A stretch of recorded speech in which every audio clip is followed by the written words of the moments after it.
全身アトピーになっちゃってね。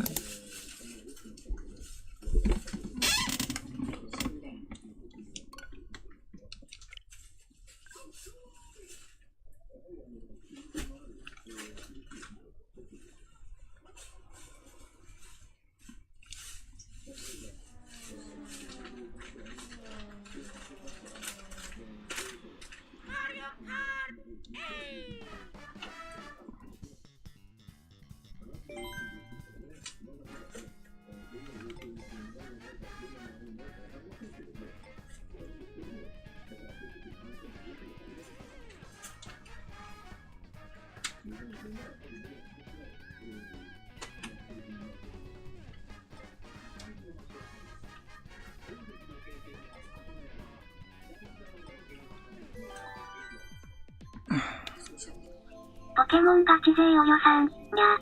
もうこんつき。ケ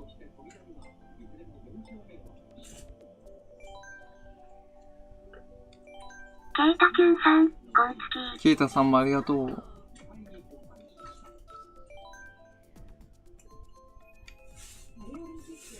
風呂入ってたからね。ネコミンさん、遅刻にゃー。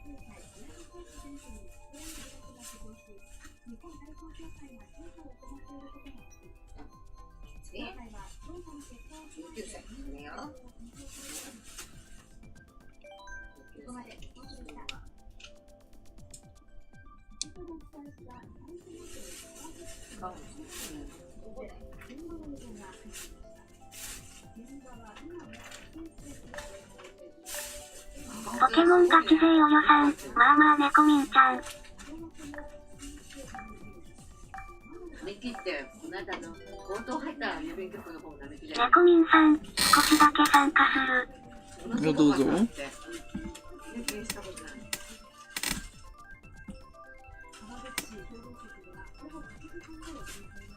ァミリーマートが怖いね。チア。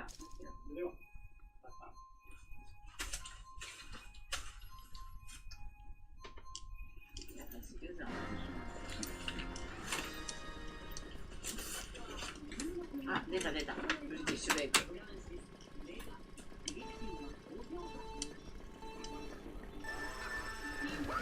こうやってそんなにすごくまずいとか口で言うよね。ひどくなんか食べたことがないとか。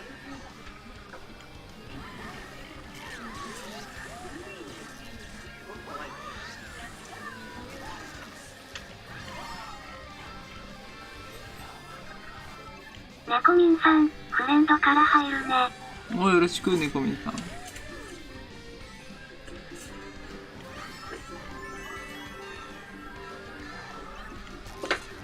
ケイタさんもありがとう。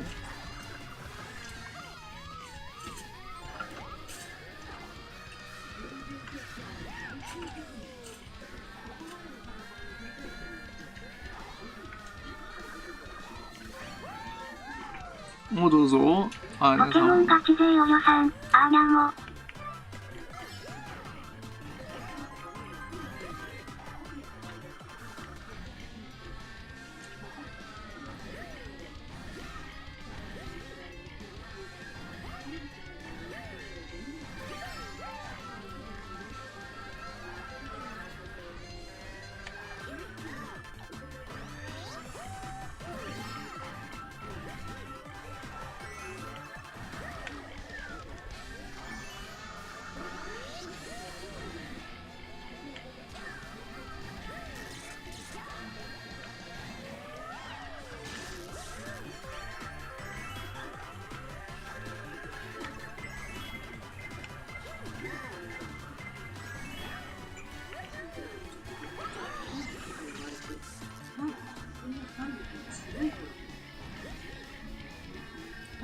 回線落ちが心配か。ネコミンさん、回線落ちしないか心配かな考える。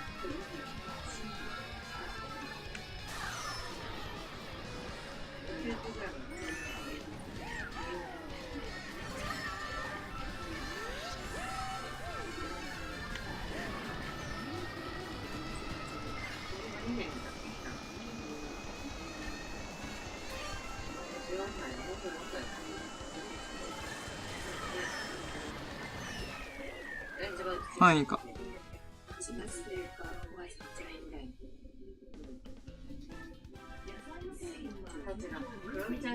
ネコミンさん、あ、高評価もうポチ。高評価ありがとう。めっちゃ嬉しいよ。2年で20歳ぐらいになっちゃったからさ。2020年9月3日生まれにしよう。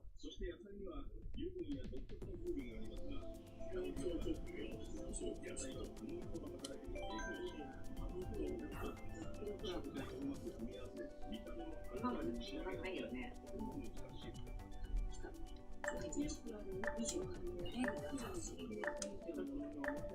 かわいい。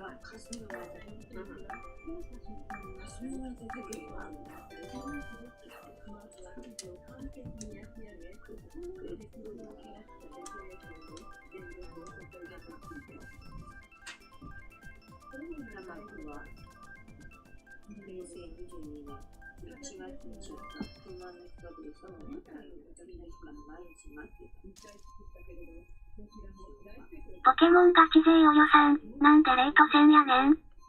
デート戦だよ。フレンド戦行く？ポケモンガチ勢およさん、あーにゃしたことないぞ。じゃあ、フレンド開けよう。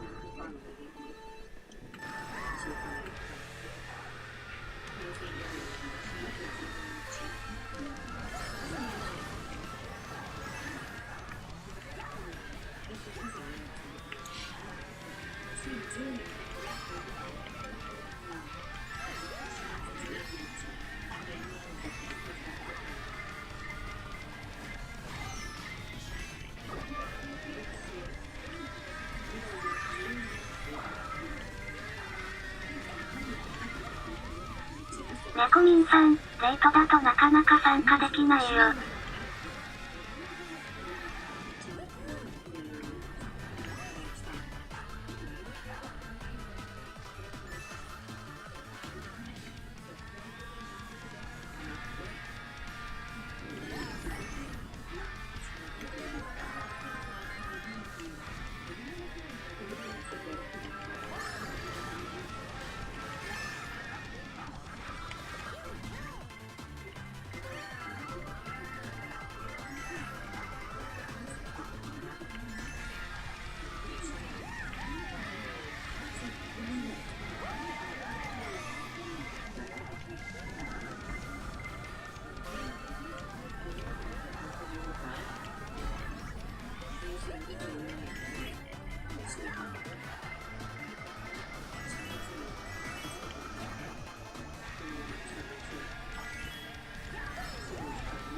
その後に買ったでしょ。その後に変わったんだよね。5年ぐらいしかなかったんだよね。マシュマロさん、実はキッズ携帯でも YouTube 見れます。キッズ携帯でも YouTube 見れんの？マジか。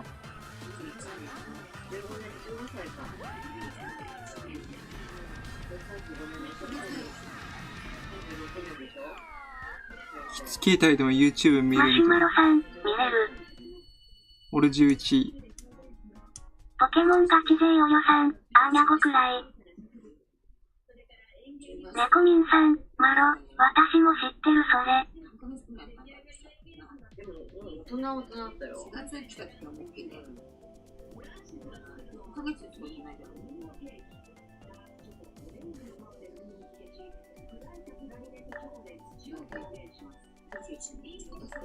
ポケモンガチ勢およさん、抜ける。お、あやなさんお疲れ様です。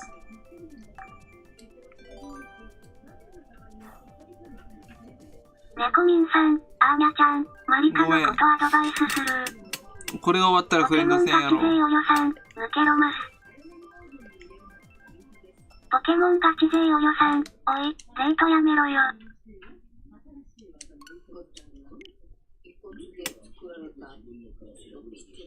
ポケモンガチ勢およさん、ネコミンちゃんは入れんだろ。ネコミンさん、あ、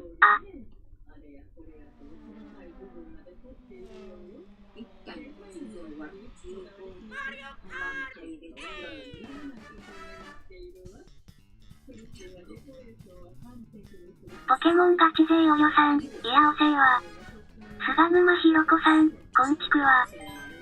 ポケモンガチ勢およさん、あーにゃいって菅沼さんいらっしゃい。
ネコミンさん、好き、入るよ。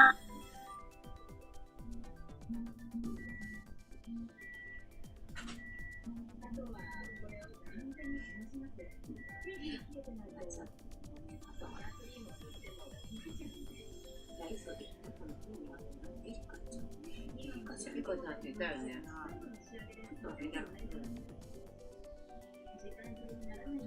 リラかイリか。木下、正義劇館の前のマンションに入ってたの。このエリカじゃん。そうだね。エリカちゃん可愛かった。赤ちゃんみたいな。ちっちゃいかった。大きくなって同じ学校になって学校。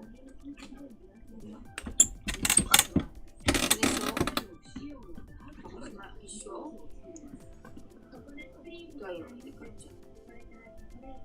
でしょ。菅沼さんもありがとう。うん、レイト戦をやめる。ポケモンガチ勢およさん、やめろ、もうレイトは。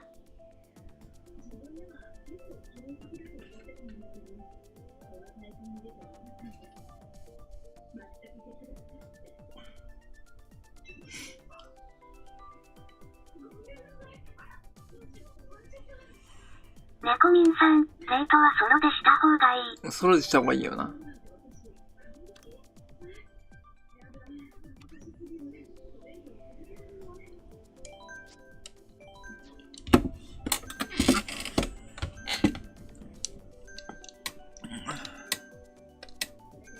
ネコミンさん、参加者が来ないときは、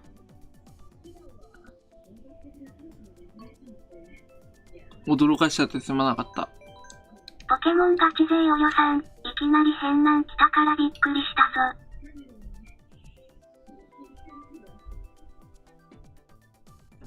ポケモンガチ勢およさん、なんでコンピュータなしやねん。ああ、アーネちゃんがコンピューターなしの方がええかなと思ったから。コンピューターに抜かされるって言ってたからコンピューターなしにしたよ。次からコンピューターあれにするよ。ポケモンガチ勢およさん、アーニャ始めたばかりなんやぞ。コンピューターありでもいいんだね。じゃあ弱いでいくよ、次から。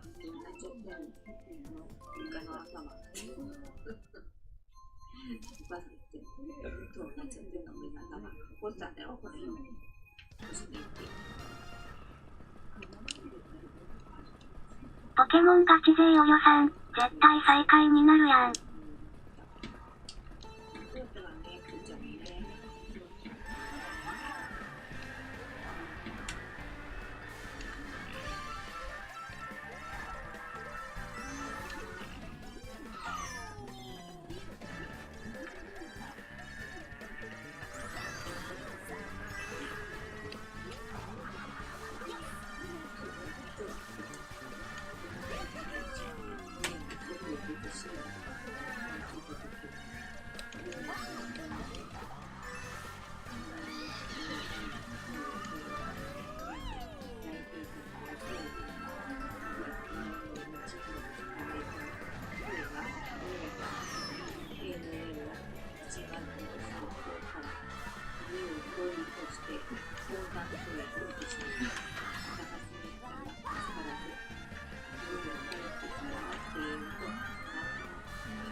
のぞみようなしさん、キラリさんいらっしゃい。来てくれて嬉しいよ。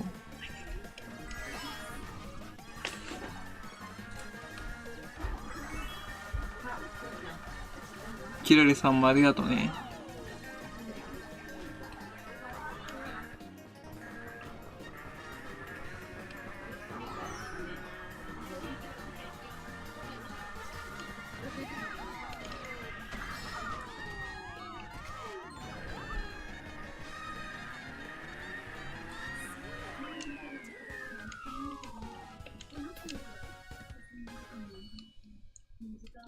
のぞみようなしさん、ポケモンの時挨拶したんですけど、反映されてなくて。反映されてなかった焦りました。マジか、ポケモンの時挨拶してくれたんだけど反映されなかった。ポケモンガチ勢およさん、ほらなます。一回作るわ。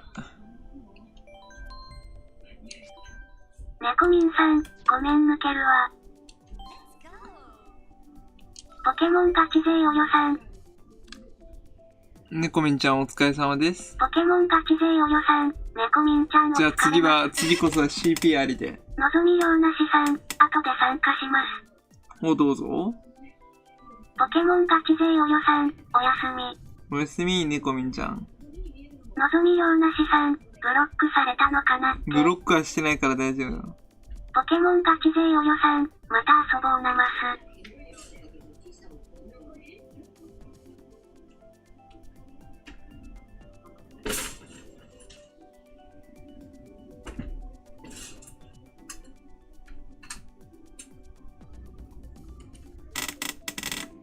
のぞみようなしさん、よかったで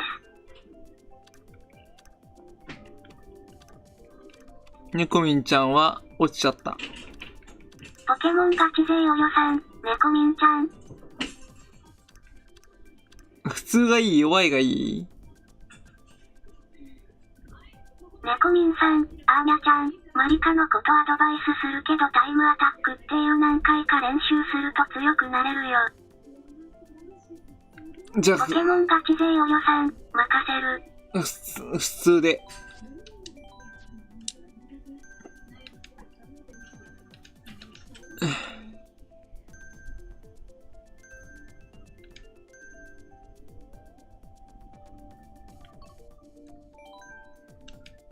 ポケモンガチ勢およさん、わかった。アーニャやってみるます。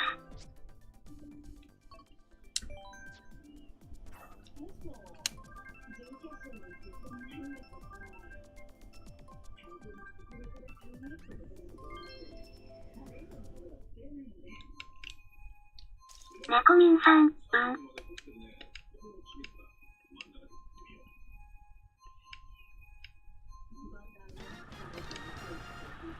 ケモンガチ勢およさん、ありがとう、ネコミンちゃん。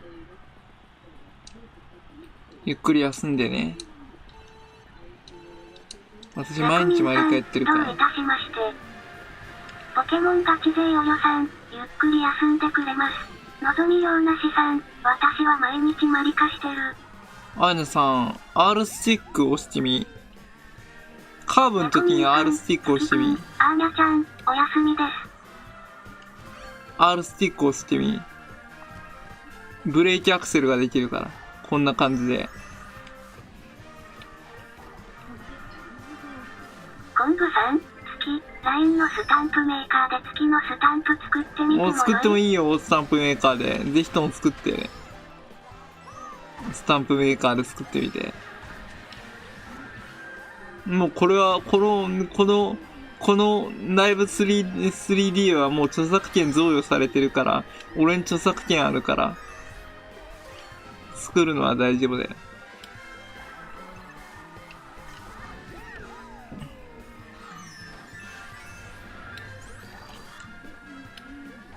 そう、そんな感じ、およさん。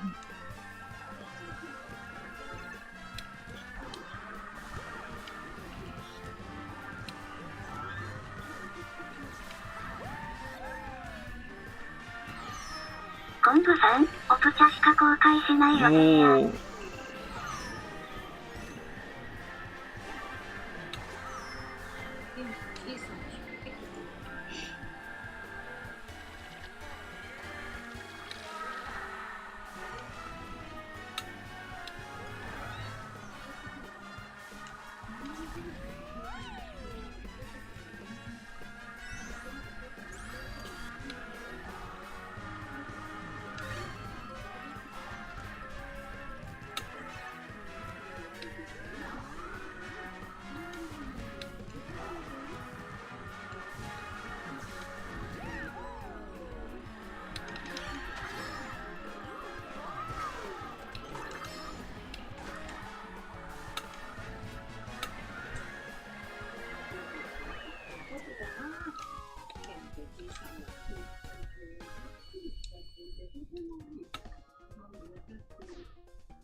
お、DS のマジカやってるんだね。ちなみにアーニャ 3DS とドスのマリカはしてるんや。なるべく難易度が低いコースを選んでるよ。そこ難易度高いわ。ポケモンガチ勢およさん、スイッチが初めてなだけや。スイッチが初めてなんだよ。俺も DS はやってたよ。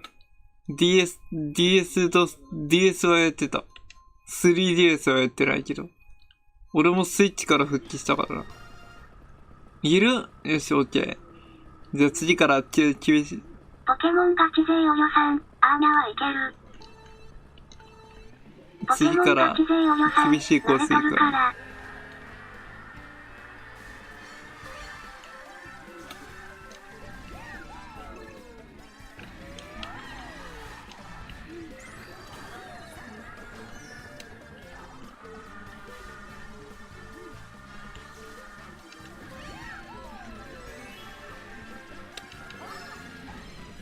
コングさん、Y はなくしたから無理。なくしちゃったんだね。残念や。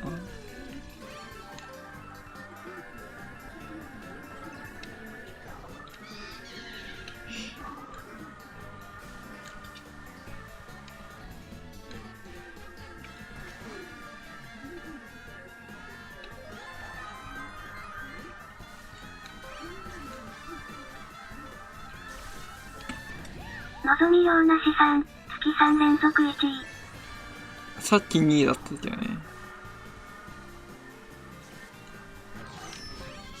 のぞみようなしさん、頑張って。お、ありがとう。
2位ナイス。ポケモンガチ勢およさん、アーニャにいます。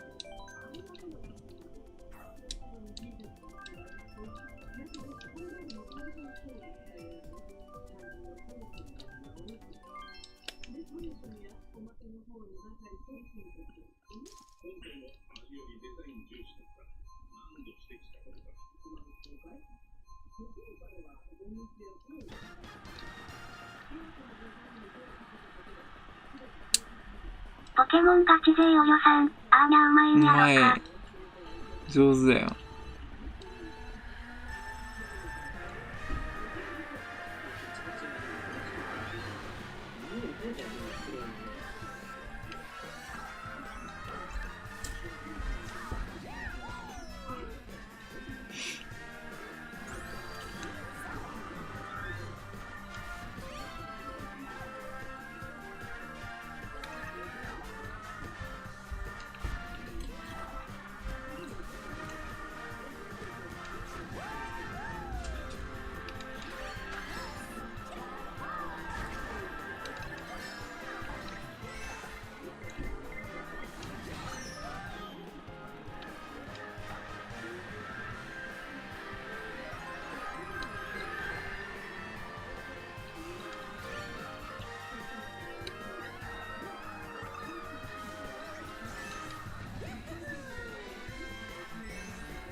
やばい、1位だ。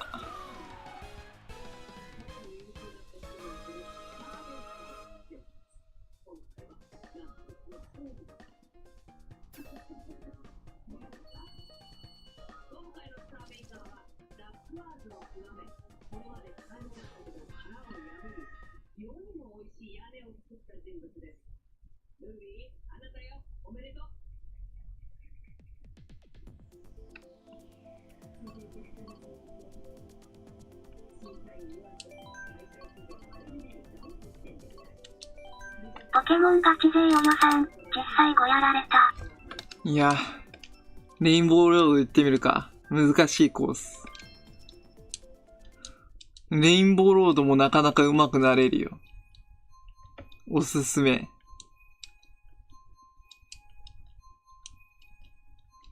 ポケモンガチ勢およさんにくらいキープしてたのに、いや、どんまいどんまい。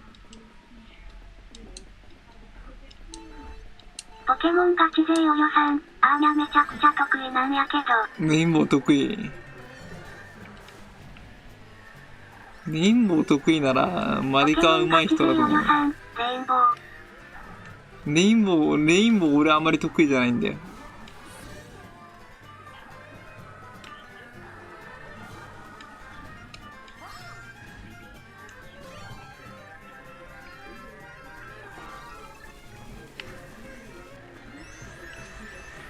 こういう風にハマっちゃうとね、動けなくなるんで、アシストなしだと。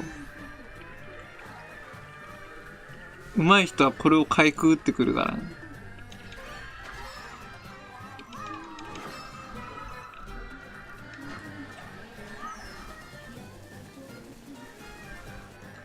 難しいよね、これね。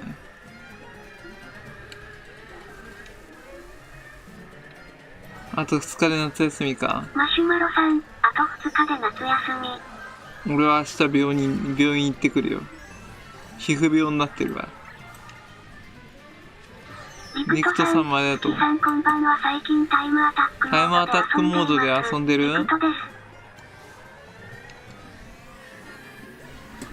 す。マシュマロさん、生活体験発表会。生活体験発表会がだるいか。おはようのポーズ、後でしてあげる。今両手が伝わってる。月おはようのポーズしてくれ。おはようのポーズってなんだっけ？ライブ 3D だからいけるよ。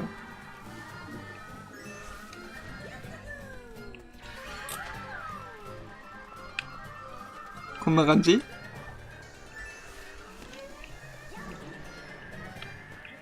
ピースもいけるよ。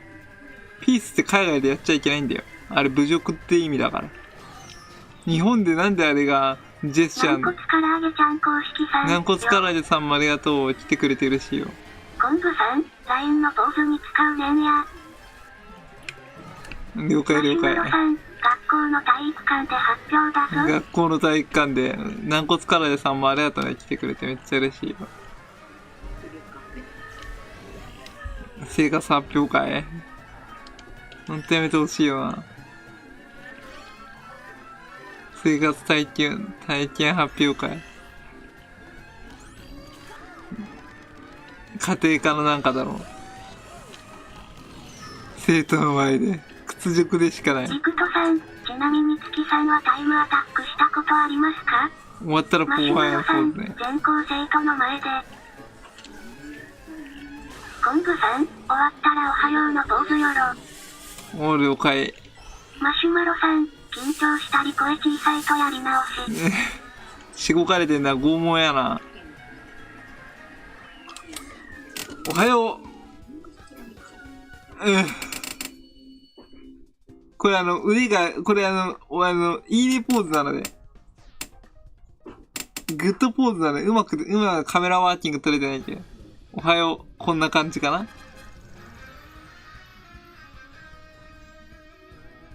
おはよう。おはよう。おはよう。ポケモンガチ勢およさん、やったー。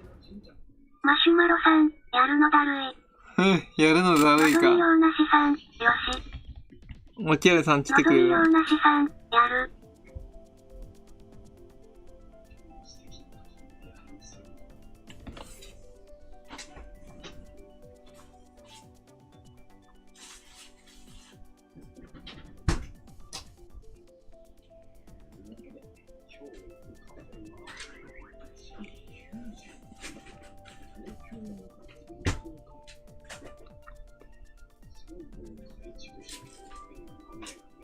ポケモンガチ勢およさん、アーニャ初心者やから、お手柔らかに頼むます。それが終われば夏休みかいい。ねになったな。マシュマロさん、それが終われば夏休み。のぞみようなしさん、もうちょい待って。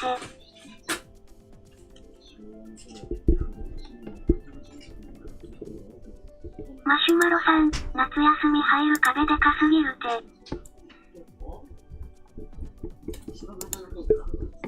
て。それをやらないと夏休みになれないというな。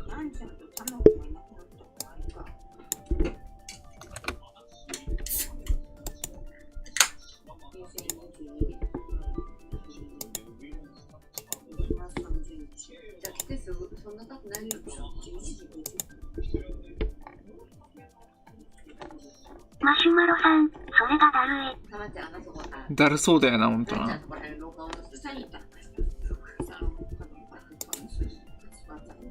マシュマロさん、あとはなんとかなる。あとはなんとかなるか。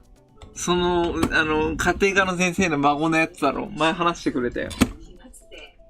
ふぐ、みりさん、おふぐみりさんもこんばんは、いらっしゃい。ね、この間そこ歩いてたしね。脱走兵だからね。クソ目が頭いいんだあれね。ずっと向こう向いてニャーニャーなね、早く入んなさいってファッと怒ったんだよ、私に。私が教えてんのに。ふぐ、みりさん、今行くわよ。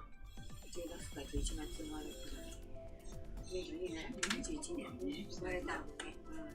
ね、だから、4月。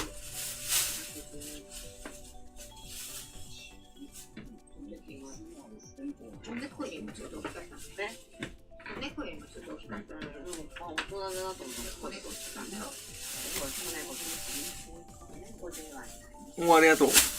ふぐみりさんもどうぞ。発表会のルール声小さいのと明るくないのと。明るくないね、やり直しか。のぞみようなで、作文か。明るく、大きく、元気にか。作文めんどくさいな。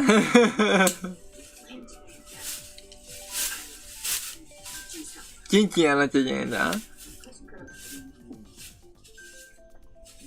明るく元気には先生が判断するんでしょ。めんどくせえな。マシュマロさん、拷問。拷問だと思うよ。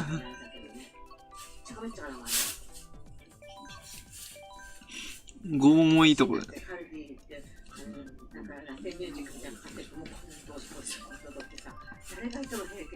全校生徒の前でしょ。マシュマロさん、全校生徒の前で明るく元気って聞くや。一人ずつやるんでしょ。やばいな。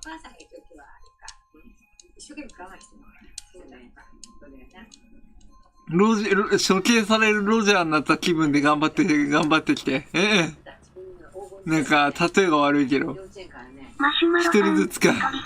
処刑された海賊王、ロジャーになった気分でやってきて。ダメか。元気出ないか、これじゃ。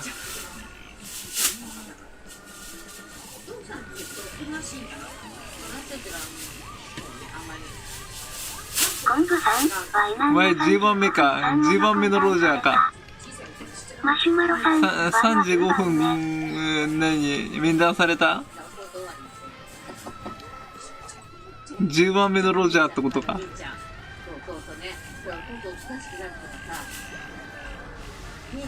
マシュマロさん、プラス4年生のおやつき。おやつきか。親いらねえな。近所で有名人みたいな。体はでかいし、声はでかいし、態度でかいし、何かでマジ親はいらん。4年生の親。4年生ってことは留年してるってことか。高校だから。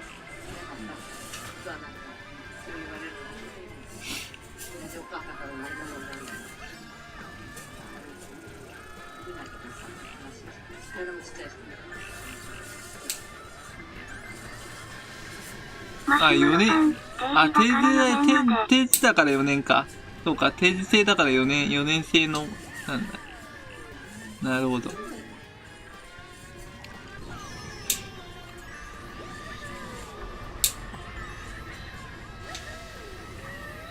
じゃあほぼ大学と一緒だ。マシュマロさん、親いらね。大学も4年だもんな。参観日なんじゃないの？マシュマロさん、参観日かよ。でも高校の参観日ってあんまりお母さんお父さん見に来る？見に来ないでしょ。うん、俺のところはね、来なかったよ。高校になったら。来ないでいいって言ってたもん。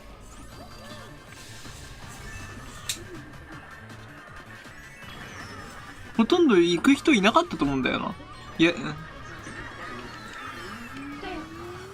マシュマロさん、4年の親は強制。4年の親は強制か。4年の親は強制か。で PTA 会長がなんかなんじゃないの？ PTA がなんかなんじゃないの？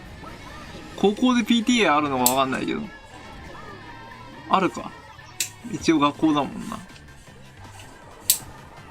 高校で PTA あるのは、お父さんお母さん会みたいな。のぞみようなしさん、にくらい。ひらりさんナイス？高校で PTA あるのかな？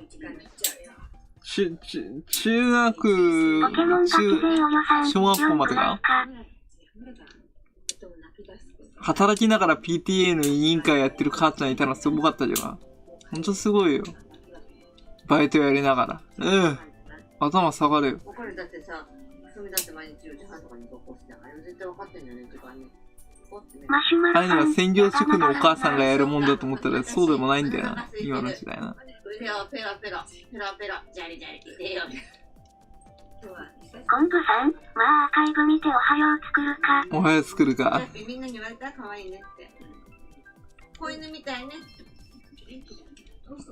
錦戸くんに似てるんだよ。違うことはね。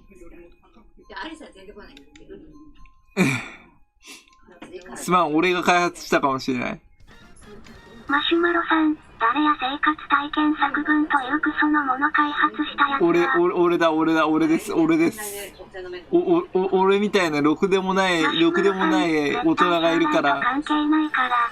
俺みたいな生活もろくにしてないニートみたいなヒカ好きという配信者がいるからあるんだと思います。原因俺です。俺が原因です。本当申し訳ないです。俺みたいな大人がいるからそういう勉強が多分生み出されたんだと思います。じゃないかな。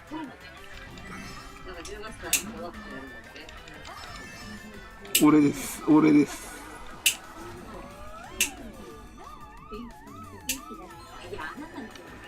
俺昔ね、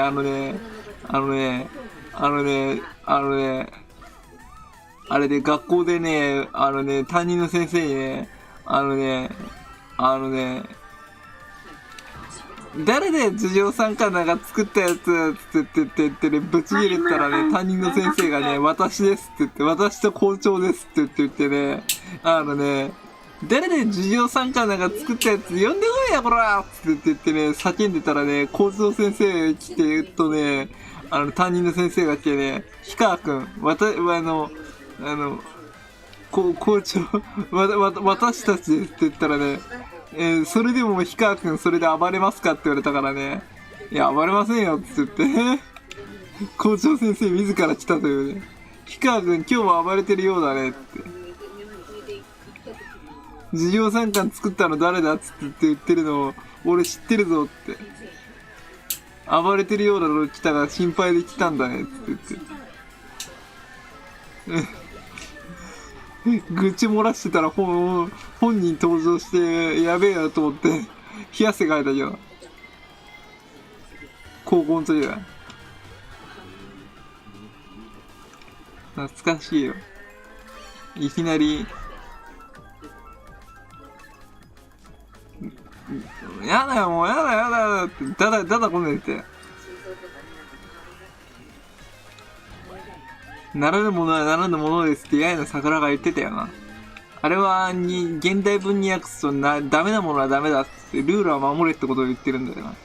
俺に必要なものかもしれない。ならぬものはならぬものです。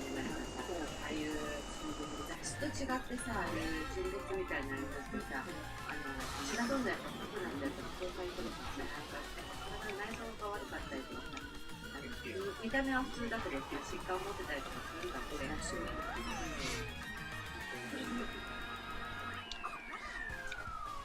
一番クッキーちゃんとね、クッキーちゃんの9月で14歳で、これが11月でクッキーちゃん。一番かわいい。これね、すごいね、チャッピー。チャッピー、おばあちゃん、これ、お達者猫。チャッピーね。グミリさんうまいもん。違うって言われたよね。エキサイトバイクで盛り上げるか。フグさんが早すぎて追いつけない。モリモリになってる。エキサイトバイクで盛り上げる。自分で。気合のエキサイトバイク。それでさ、耳の周りもカットしたらもっと若返る。それはもっと若返るよね。ね。今度私が美容院連れて行ってさ、あれ黙って聞きしちゃうから、きっとすっごく可愛くなって、もっとモテになってる。お姉ちゃんもダメだったもんね。そう、そこが。で、パピンじゃなくなっちゃってみんな。中学2年生でもクソな宿題出たわ。中学2年でもクソな宿題出たなぁ。クソな宿題、どんな宿題？俺が聞こう、それを。ちょっと大きく。フグ、ミリさんに連なるとは思わんじゃん。のぞみようなしさん、同じコースは良いよ。わら。のぞみようなしさん、ここ嫌い。フグ、ミリさん。俺もあまり得意じゃない。なぜここは2回選ばれる？現れる。集権と、わかるわけないじゃん。柴犬。あの形は全部そう。気性荒いの奇襲犬だよ。気性荒いを会見とか。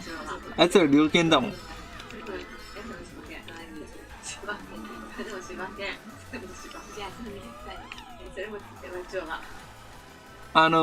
ーティンに、送られたのは秋田犬な。ザギトワ選手とプーティンに送られたのは。プーティン今どうしてんだろうな。日本からもらった犬ワンちゃん飼ってんのかな。キムちゃんからは、カレアジ君からは、豊山犬を送られたらしいからな。宝山犬って言われてる、朝鮮半島特有の犬らしいけど、プーティンがあまりにも、犬好きだからって言って。彼はね、大のね、犬好きだからね、彼ね、世界中の首脳からね、貢ぎ物として犬もらってるからね、めちゃくちゃ犬だらけになってんだよ。彼のデータ。モスクワの別荘で多分犬と一緒に過ごしてんだよ、多分。そうだよ。キムからも宝山犬っていう、豊山犬っていう朝鮮の犬もらってるし、秋田犬ももらってるし、貢ぎ物ももらってんだよ。犬が貢ぎ物なんだよ。そう。じゃあ、俺と、日だまり共和国とプーティンが会談したら何犬をあげようかな。何犬いないな。マシュマロさん。俺を貢ぎ物として持ってこう。どうかの作文か江戸城がなぜなくなったか、それとどんな燃え方をしたのか、犠牲者は何人出たのかをまとめた作文の3枚のどれかをやるという宿題。江戸城は燃えたのは、明暦の大火。いろいろあったな。でも、明暦の大火だとか、あとは、ねえ、燃えちゃったよな。あれで一回燃えてるな。明暦の大火とか江戸時代何回も火災になってるからそれで燃えちゃったりとかしたな。でも第二次世界大戦の時はもう江戸城取り壊されてるから、もうないんだよな。皇居になってるから。でも幕末のなんだっけ、戦争、明治維新の時はさ、ここやだ？明治維新の時はさ、無血開城だったから江戸城焼き討ちにされなかったんだよ。普通に明け渡されたから。税金の作文じゃないの？フグ、ミリさん、最後城がつけてるの偉いな。どんな燃え方をしたか、犠牲者が何人出たか。いや、腐るほどで出てるよ。明暦の大火は。やばかったよ。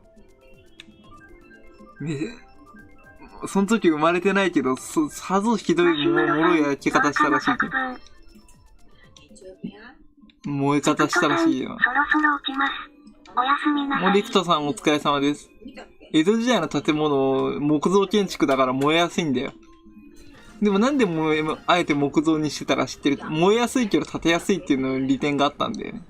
燃えやすいけど復旧しやすかったんで。石造りより作りやすかったっていうのはね。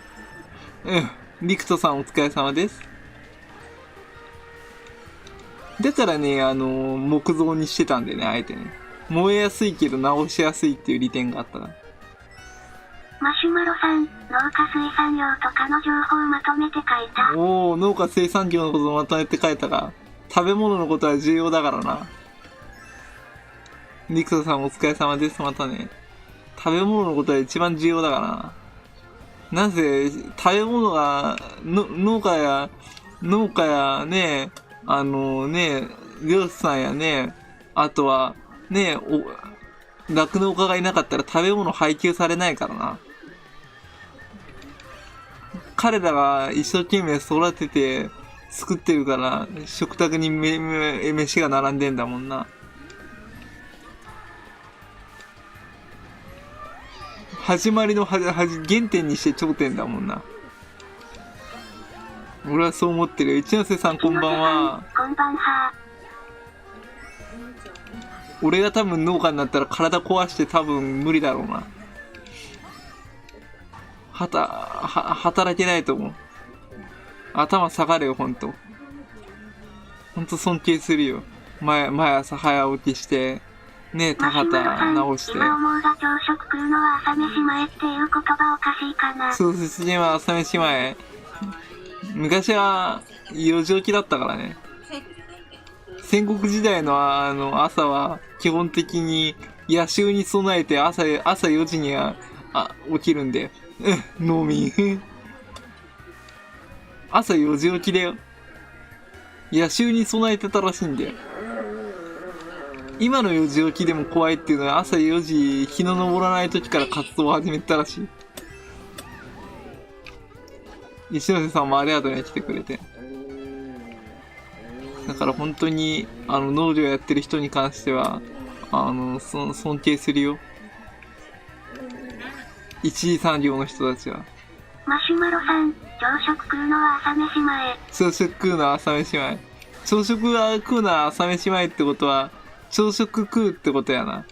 まあ腹減るよね、それは朝。でも朝飯食うのが一番いいらしいな。夜食べるのが一番悪いらしい。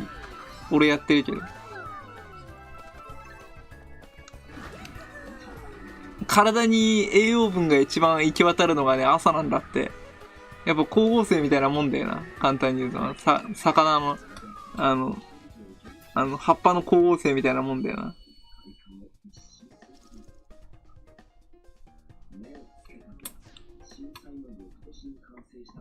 だから、ほんと、石本さん尊敬してます。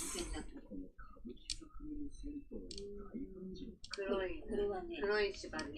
これはこの子が17歳の女の子で、この子よかったら一ノ瀬さん入る？雑種。ビクスって言わなかったよ。雑種。望みような資産、愚装。そう。最近見えねえな。それと一緒だよ。こっからでもね、コロンコロン一緒だよ。魚沼のお米が食べたい。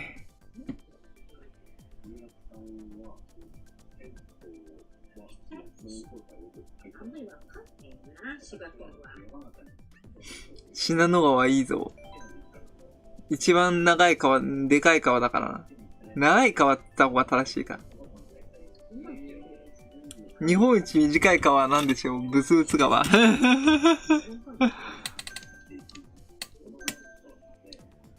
日本一高い山は富士山だったけど、戦中戦前の日本一高い山どこだ？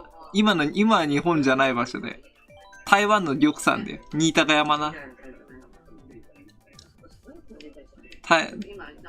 先生が一人になったから。台湾の玉さん。エアコンだったらね。マシュマロさん、最近タイムマシンっていう人にタイムマシンって人ハハマってる？タイムマシンいいよな。タイムマシン3号の面白いよな。玉さん今でも、登る人がいてね、寒いって言ってて、上登ると。っ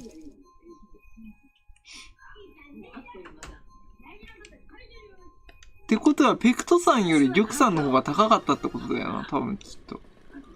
うん。なんで来てんの？おい、ズンスさんも参加してくる？明日また LINE スタンプ書こう。いいね。コンブさんありがとう。石松さんも参加お待ちしておりますね。のぞみようなしさん、ここのレインボーロード難しいんよな。難しい。私も参加しおい、ますね。石松さんもどうぞ。コンブさん、明日また LINE スタンプ書こう。マシュマロさん、日本は米の国と書いてアメリカじゃないかっていうの好き。米の国？別に最初からそう言ってたんじゃないよ。アメリカって漢字があるんだよ。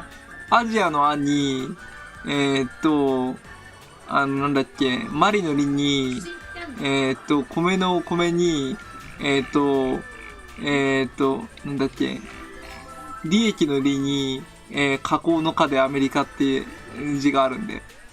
明治時代の時はそういう風に教えてたね。明治時代の世界の教科書とかに書かれてるのはアメリカってそう書かれてる。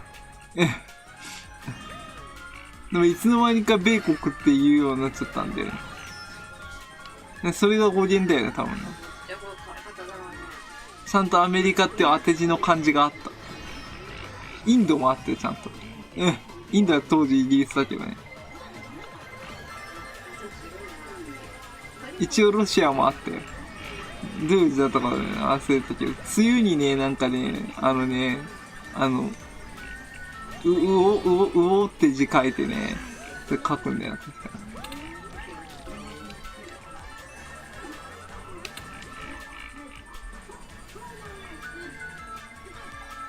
100年前の世界の教科書もなかなか意外に、あれなんだぞ。あれで、興味深いところはあるんで。特にアフリカの記述が興味深い。東南アジアとか。うん。まあ今と違って、まあなんて言うんだろう。まあ当時の価値観としてはちょっと、当時の価値観としては良かったのかもしれないけど、今ではよろしくないことも書かれてるけどね。まあその当時のはね、それがスタンスだったっていうのだからね。今の価値観で歴史は語れないからな。今の価値観で語ると歴史はクソみたいになっちゃうから。そんなこと言ったらチンギス・ハンどうするんだ。おにぎりマンの技が握り拳。握り拳。おにぎりマンの技握り拳なかなかいいよね。おにぎりマンがさ、なんだっけだからリアルアンパンマン出てきちゃった。リアルアンパンマンっていうさ、アンパンマンの二次創作があってさ、おむすびマンとバイキンマンがなんかリアルになってバイキンマンに復讐するためにアンパンマンが天丼マンの首をバーンと取って、天丼マンめちゃくちゃ食って、アンパンマンが覚醒してジャンおじさんに復讐しに行くっていうのは面白かったけど。食パンマンがこんがり焼けちゃうんだよな。マシュマロさん、おむすびマンいる中でおにぎりマン登場。おむすびマンの、弟か兄にしときゃいいな。お、キラリさんお疲れ様。またね。のぞみようなしさん、やめる。キラリさんお疲れ様。のぞみようなしさん、全然勝てないわ、わら。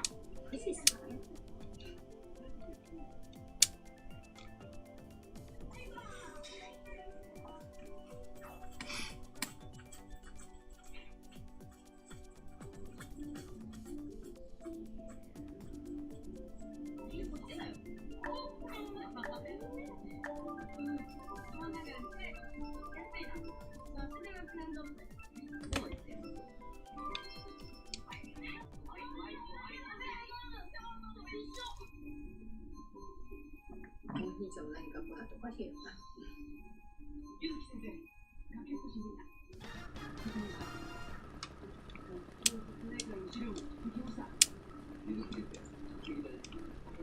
うん。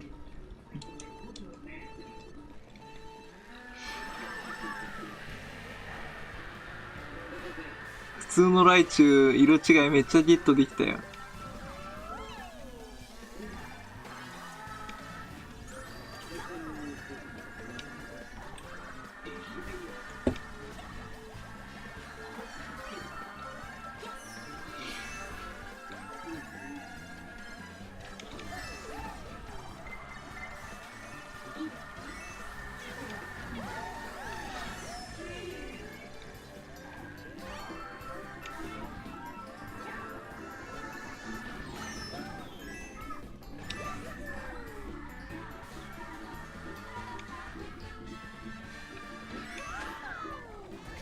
たまにもう家に帰ってんのに家に帰ろうかって言い出しちゃうんだよな、俺。家に帰りたいって言い出すんだよな。家に帰ってるのに家に帰りたいって言い出すんだ。本当の家はどこだったんだろうか。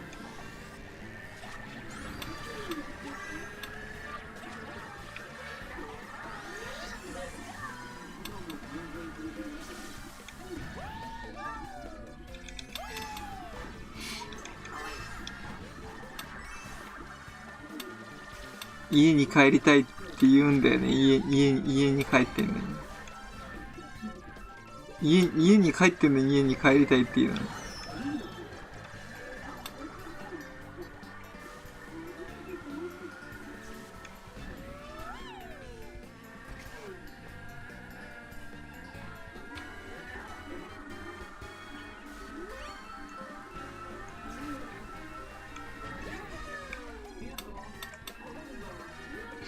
マシュマロさん、元気100倍ピザソース&モッツァレラチーズランチパックマン。イタリア感マシマシ出てきたなと思った瞬間、ランチパックで草だった。いや別にランチパックがっていうわけではないけど、イタリアンモッツァレラチーズランチっていうところまでは良かったんだよ。高級レストランな感じがしたんだよ。イタリアン高級レストランの三つ星の味な感じがしたんだよ。で、ランチパックマンでね、一気に安くなった感じ。一気にチャッチくなった感じがする。ランチパックマン。一気にチャッチくなった。一気に安くなったよ。チャッチくなった。まあ、リーズナブルでそれが食べられるランチパックが安いってことやね。それを広めてくれるんだよ、多分。あえてやれば直せないから、出してたよね。それがいないもんな。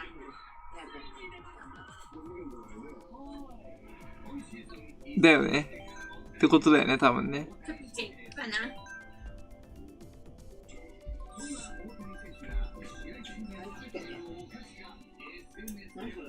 蜂蜜なの。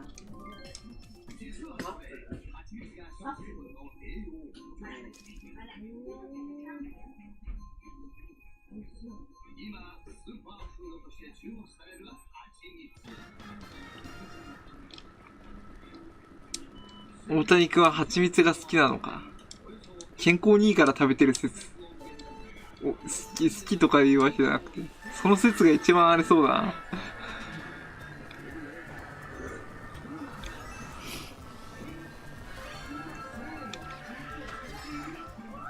その説が一番一番濃厚だね。まあな、体力勝負だもんな。言ってしまえばな。でも蜂蜜だったらあまり害なさそうだよね。過剰摂取しなければ。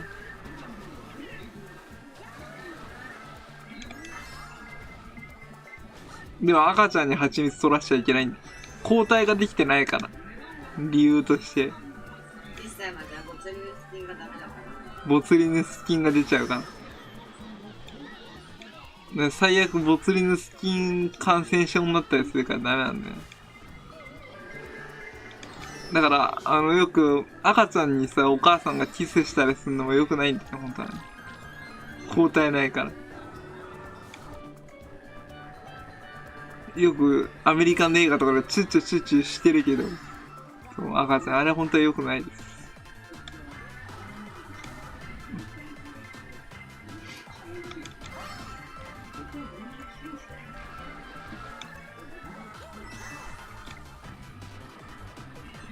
でも蜂蜜美味しいよな。だから蜂蜜使ってる商品とかに、1歳未満の乳幼児に食べさせないでくださいって書いてるもんね。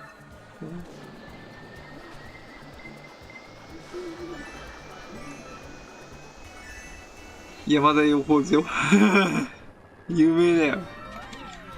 大元だよ。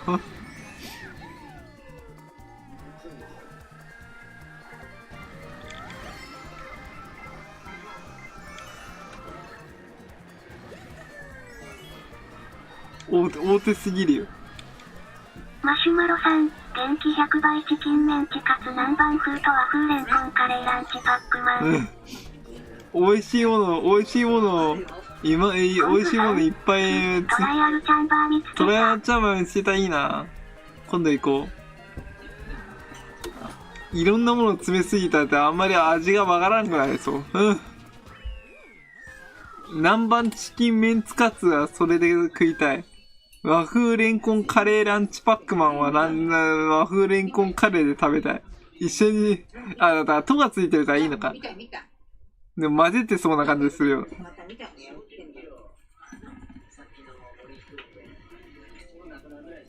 和風レンコンカレーって美味しそうだな。栄養価が高くていいじゃん。スポーツ選手が食いそうですよね。ささみないで、カレーに入ってる肉もささみ肉で多分きっと。低タンパク、低糖質。多分きっと大谷くんもささみ食べてると思うよ。一ノ瀬氏うまいな、マス。一ノ瀬さんうまいよ。大谷くんは多分ささみだろうな、多分食べるとしたら鶏肉。あんまりゴテゴテの鶏肉食わないイメージある。アンパンマンの主人公交代。アンパンマンの主人公交代誰に？バイキンマンに。ささみはね、普通の人が野球選手じゃなくても、あとなんて言うんだ、スポーツ選手じゃなくても食べても美味しいからね。筋トレ、ボディビルも食べてるぐらいだからね。普通に美味しいもんね、ささみね。マシュマロさん、チキンメンチカツ南蛮風と和風レンコンカレーランチパックマン。チキンは、なんだ和風レンコンカレーランチパックマンいいね。チキンメンチカツ南蛮和風レンコンカレーパックマン。パックマンランチパックマン。スマブラのパックマンが出てきちゃった。チキンメンチカツ南蛮和風レンコンカレーランチパックマン。黄色いやつがわかんないな。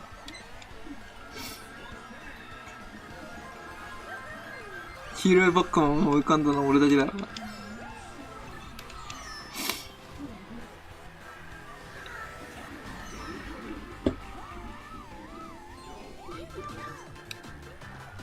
な。チキンメンチカツ南蛮風アンパンマンからとうとう山崎食品に米を売ったんだ。アンパンマンの主人公交代、今後はランチパックの時代。ランチパック山崎製パンがアンパンマンを任した世界線だな。まあ大手だからありそうかもしんないな。アンパンマンの世界にパン工場、大量生産大量消費の工場が生産。ジャムおじさんどうなってしまうんだ。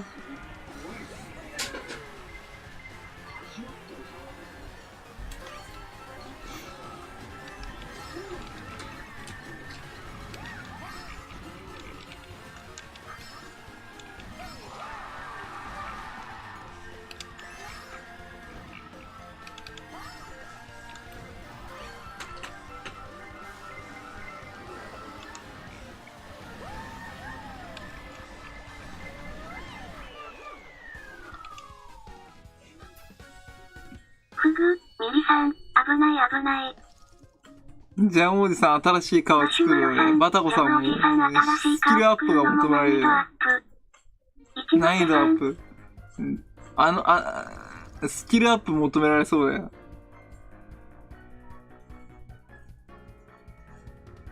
ケモンガチ勢およさん、1のセシと並んだます。すごいな。まあ、ランチパック美味しいよね。お見事でした。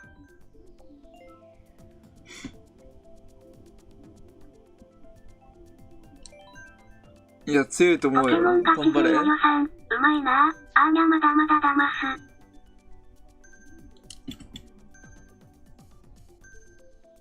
まあそうだね、ランチパックの具を作らずに。ランチパックの具を作らないといけんから。そもそもランチパックの具を作らないとやばいというね。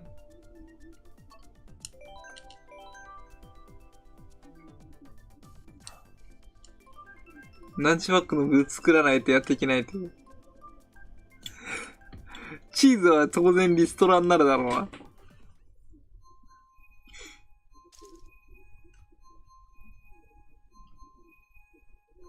おふみさんお疲れ様、またお待ちしております。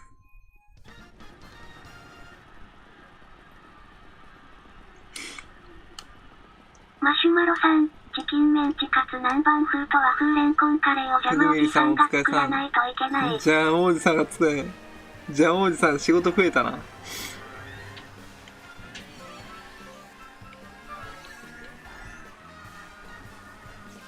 新しい顔よーって。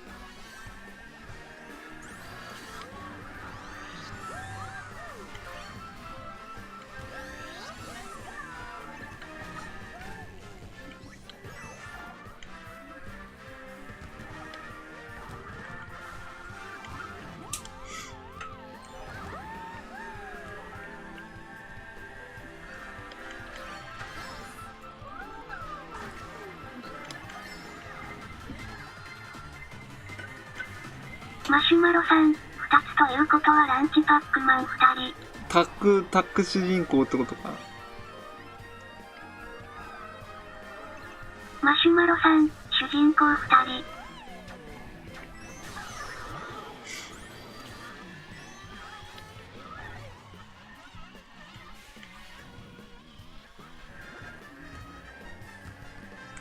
子供が見てわかるアニメじゃなくなりそうやな。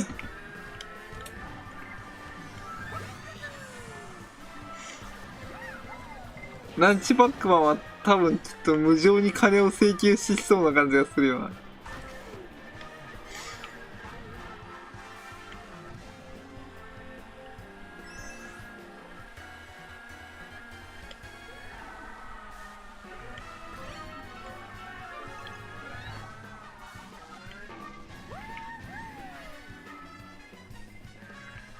マシュマロさん、一人はパン工事でお留守番、もう一人はバイキンマンの討伐。モンハンみたいになってんな。バイキンマンの討伐。報酬金いくらだろう。何千人だろ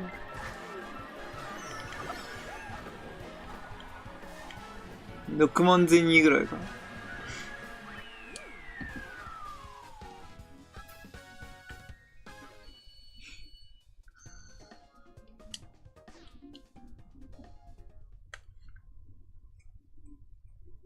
一ノ瀬さん、私も初めて3ヶ月なので、師匠に感謝です。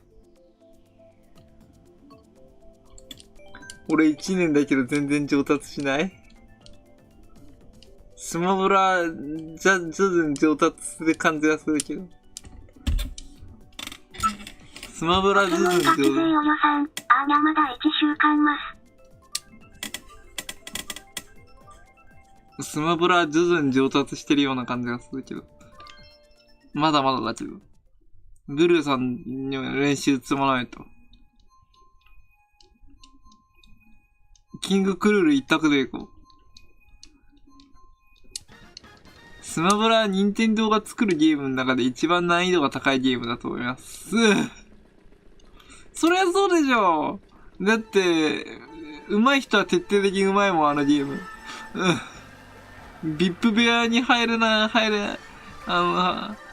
でがなかなか難しいしな。マリオカートもそうだけど、マリオカートよりオンラインのシステムがやばいと思うけどな。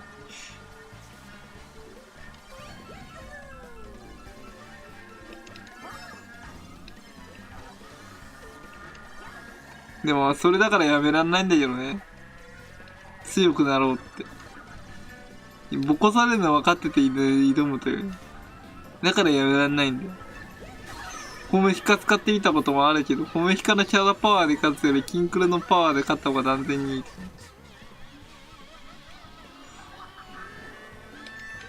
ワニ縛りで行くよ、これから。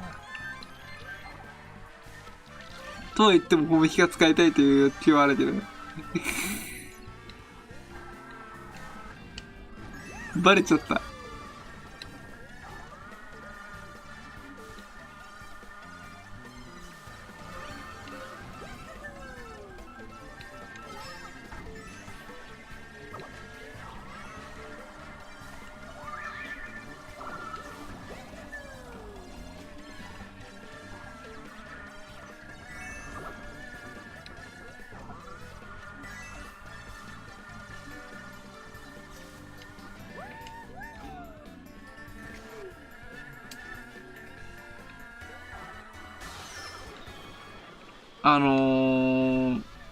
児童相談所のね、一時保護はほぼ刑務所だってて。なんでかっていうとね、非行少年とかもね、一緒にね、入れちゃってるからね、落体されてきてる子だけじゃなくてね、非行少年とかも入れちゃってるからそうせざるを得ないってことになってるって話は聞いたことがある。でもあまりにも人権無視したようなことが行われたりとかしてるからね、東京都に監査が入ったって話は有名だよね。外部の弁護士が騒ぎ立てて、救済措置でだいぶ改善されたらしいけどな。俺が精神科入院してた時はその話はよく飛び交ってたけどな。あそこやべえぞ、つって。東京都の一時保護者やべえぞ、つって。給食残しただけで、マラソン、体育館40周走らされたとか、反省文って言って、なんて言うんだ、なんて言うんだ、因縁つけられて、誰もいない暗い部屋に閉じ込めたとかね。よく聞いたことがある。どこからどこまでが本当なのかわからないけど、でもその話はよく飛び交ってたね。で、ニュースでもそういう話一時流れてたね。だから本当なんだと思うけどね。子供は嘘つかねえと思う。ちょっと持ってるところもあるかもしれないけど、でもあれに関しては本当でしょ、多分きっと。さぞ辛かったと思うよ、本当に。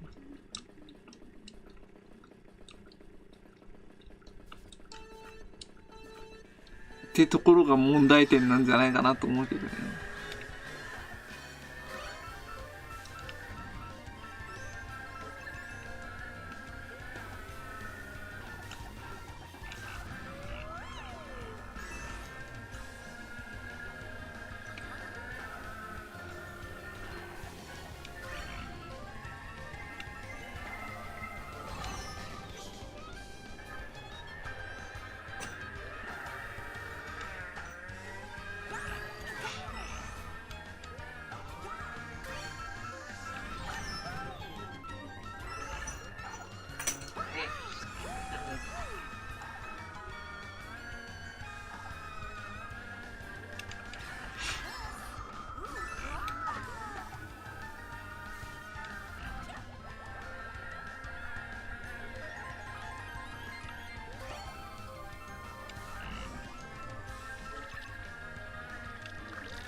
たけのこのこのこのこのこ。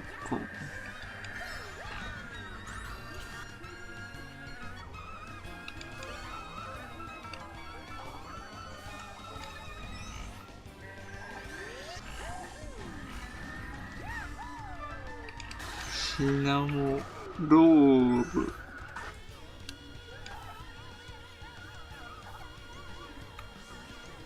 ローブになってんな。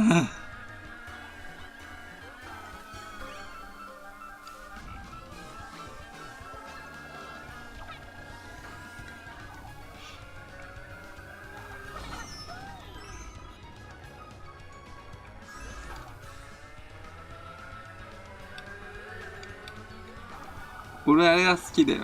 ポンポンプリン。ポンポンプリンかわいいよな。クロミちゃんもいいけどな。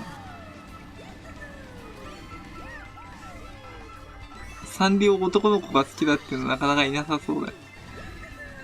ハローキティはね、最高ですね。あれは特別枠ですね。うん。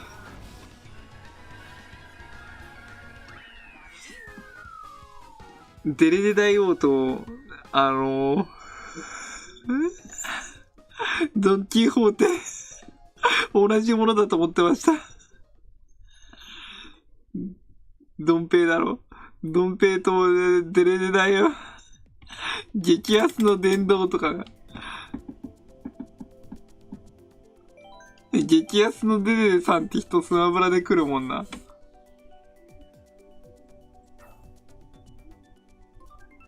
相当、激安のデレデなんだろ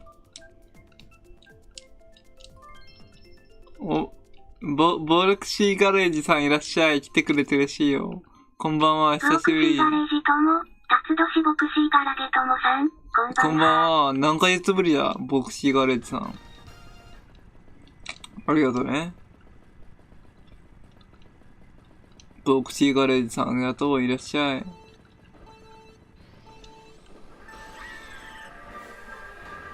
久しぶりに来てくれてありがとうね。嬉しいよ。マリオカートもなんだかんだ言って頑張ってる。マリオカートハマっちゃったからね。スマブラもやってるけどね。いろんなゲームやってるからね。明日は、スマブラとエレメンタルナイツ。明日皮膚科行ってくるからちょっと遅れるよ。マシュマロさん、明日なんや。スマブラとエレメンタルナイツ。スマブラエレメンタルナイツだね。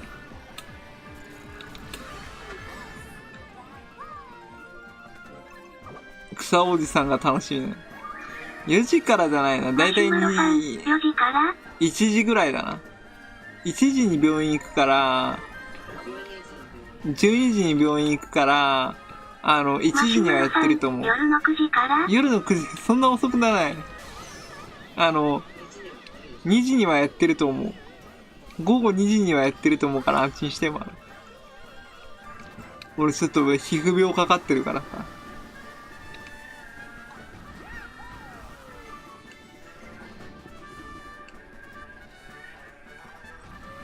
12時。夜中の11時、そんな遅くならへんよ。マシュマロさん、夜中の11時。夜中の11時やね。もう寝てるよ、そんだったら。その日配信終了になっちゃうよ。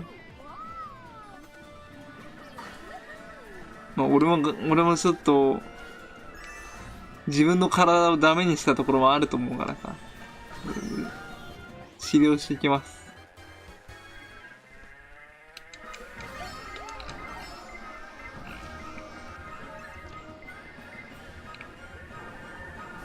またコロナ流行ってるから怖いよね。土曜妖怪ウォッチ、マシュマロさん、土曜日妖怪ウォッチな。もちろんで妖怪ウォッチやるよ。時間操作してるからワンチャンペナルティー食らうかもしんないけどすまん。ペナルティー食らったらすまん。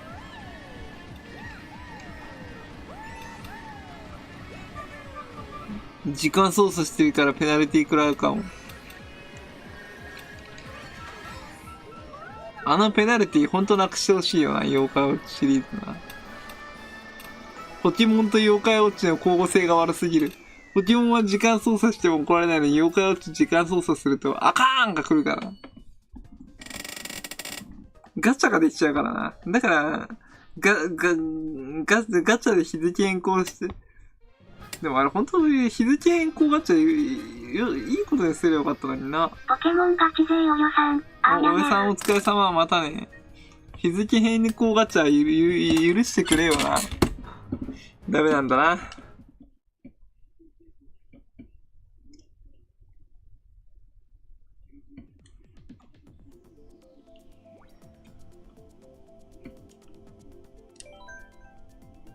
俺さんお疲れ様です。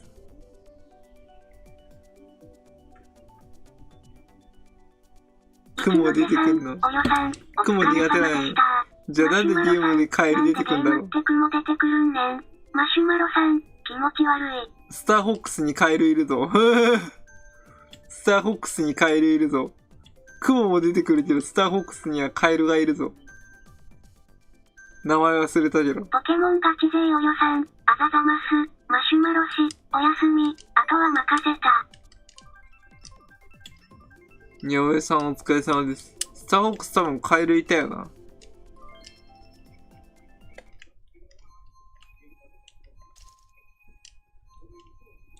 あのカエルあんまり活躍しないな。スマブラ出てこなかったもん。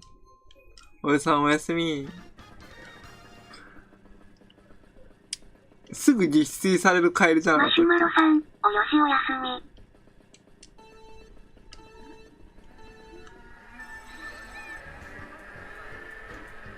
ある意味、マシュマロさん、ルイージマンションに面白いよ。ルイージマンションにね、面白そうだよな。マリオ RPG はやったことあるね。マリオのゲームに、クソゲーはない説。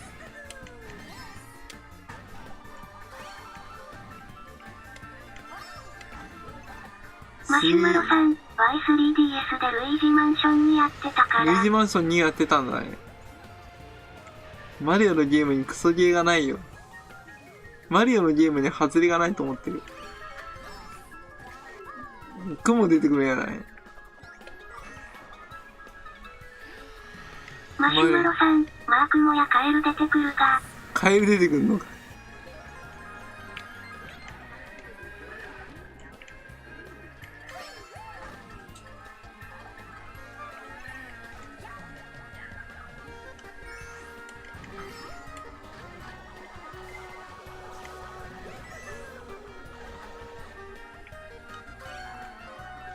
赤いカエルが出てくるの。珍しいな、赤いカエル。マシュマロさん、赤いカエル。赤いカエルが出てくるの珍しいな。名前なんていう。マシュマロさん、ゲロゲロ泣くよ。ゲロゲロ泣くんかよ。飛ぶのがやべえな。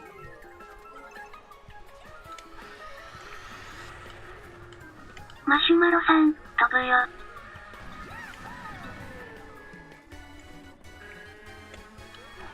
マイクラのカエルも色が増えたらいいのにな。オレンジだけじゃなくてもうちょっと赤とか黄色とか増えてほしいかな。マシュマロさん、カエルドアップのシーンあるよ。カエルドアップのシーンやべえな。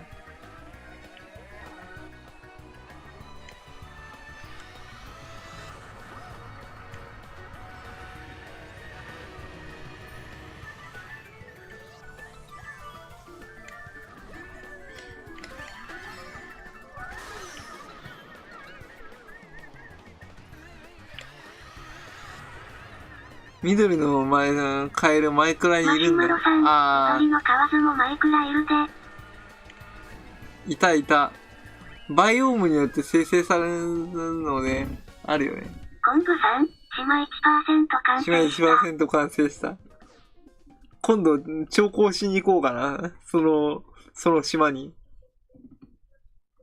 貢ぎ物を持って。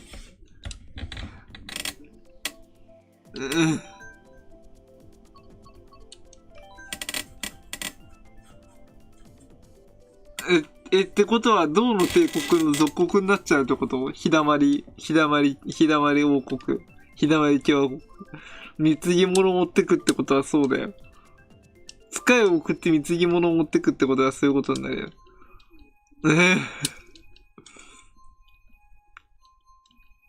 逆に銅のところから、早くなってる？あれだぞ。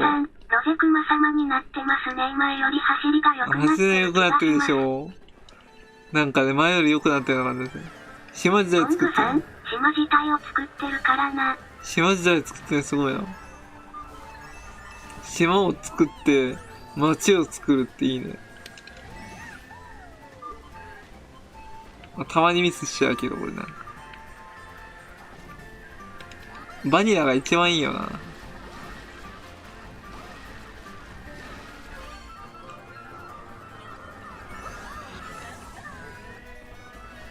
マイクラに終着駅ってあんのかな。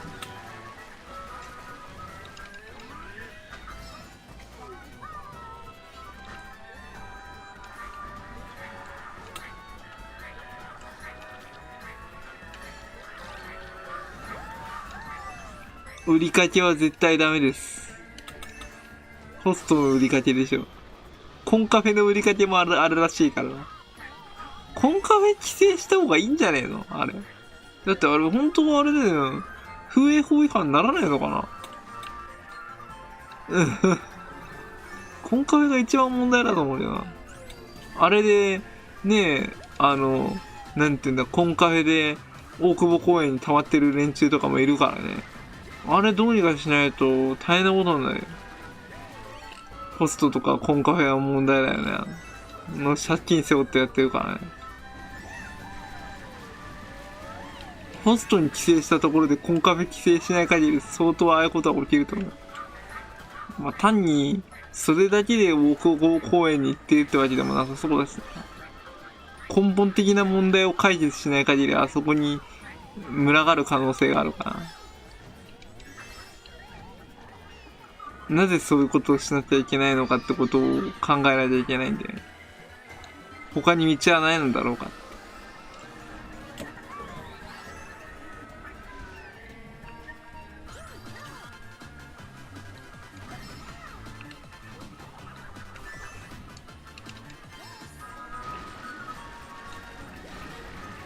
ある意味大久保公園注目されまくってんもんな。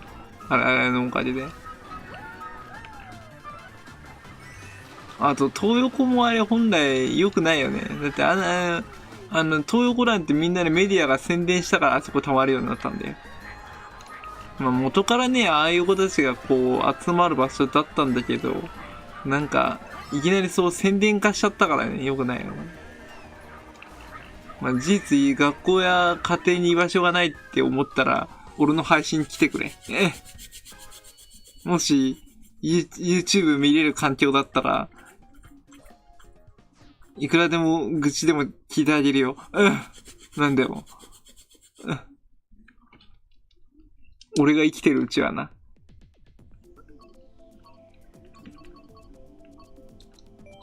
スパチャ投げなくても話聞くしさ。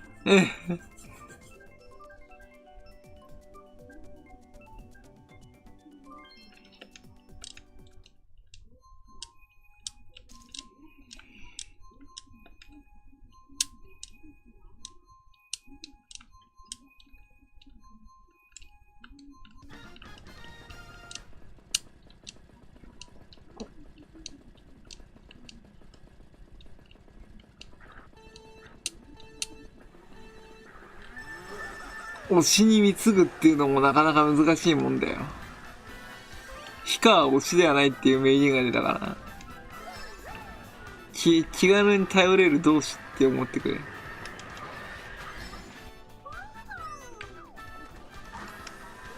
我らの親しい VTuber。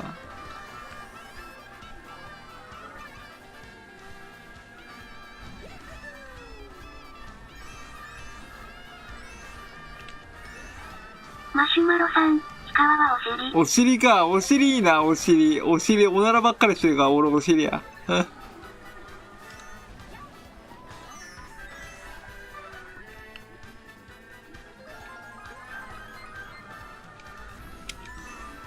ついていきたい人だけついてきてくれば、それでいいんだよ。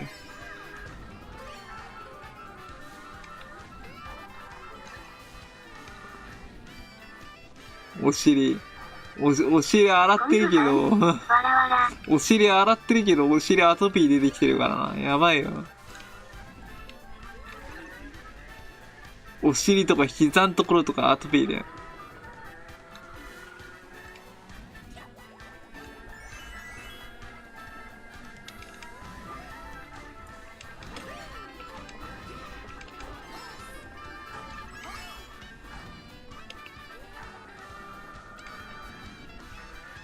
コンブさん、今でようやく 5% か。5%。まだまだ先や。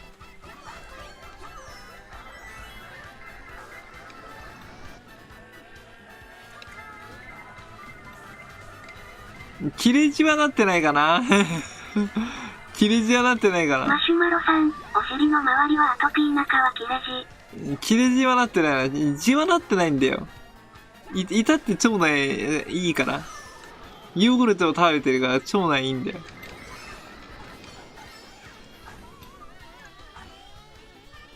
あんまり字になったことないもん。汚い話するけど、でかい方も健康的で。うん。昔 PP みたいなのよく流してたけど、PP 出なくなったの。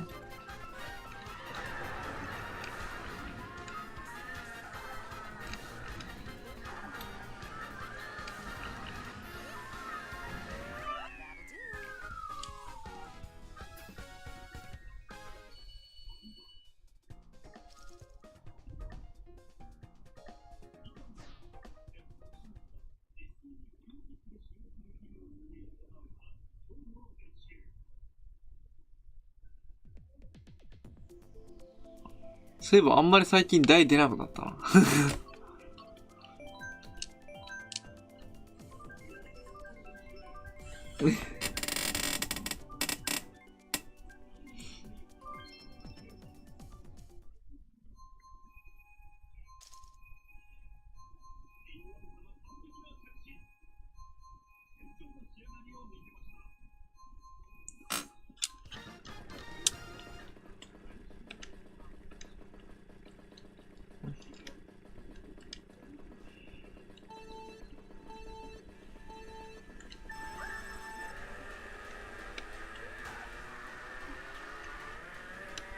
切れ字はしてないから大丈夫。字はやばいね。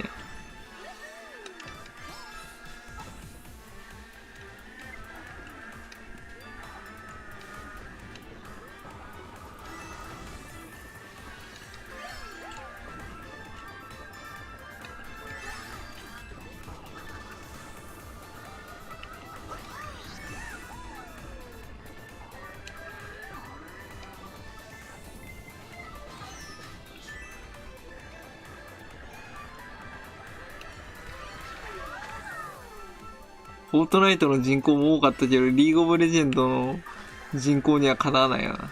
リーグオブレジェンドは老舗だから。世界でね、10万人以上のプレイヤーがいるって相当だよな。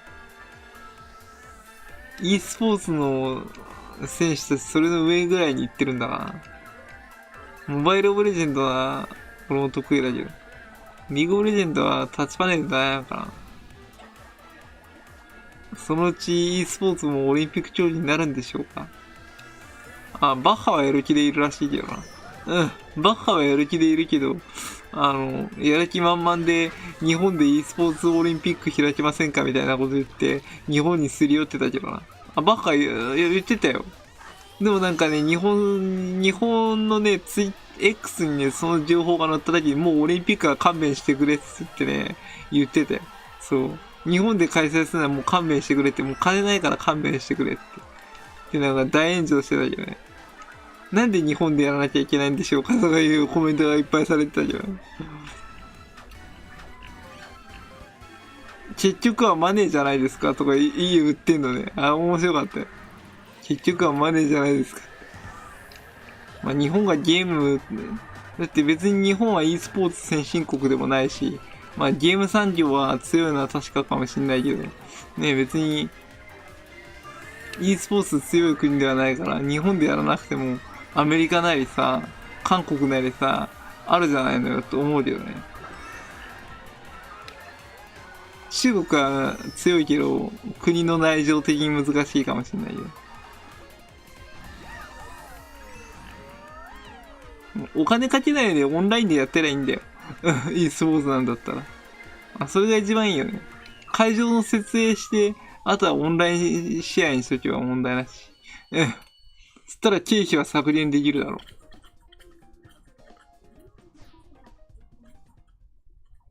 う。お、レート線切り替えてみようか。一ノ瀬さん、渡した感覚で走ってますが、遠慮なく全然レート線に切り替えてもいいですからね。だからバッハちゃんは何を考えてんだかいまいちわかんないな。バッハは日本からオリンピック口実にしていかに利権を取るかを考えてんだと思う。いや、大丈夫だよ。俺もレート戦やりたかったから。一ノ瀬さん、なんか申し訳なかったので、笑。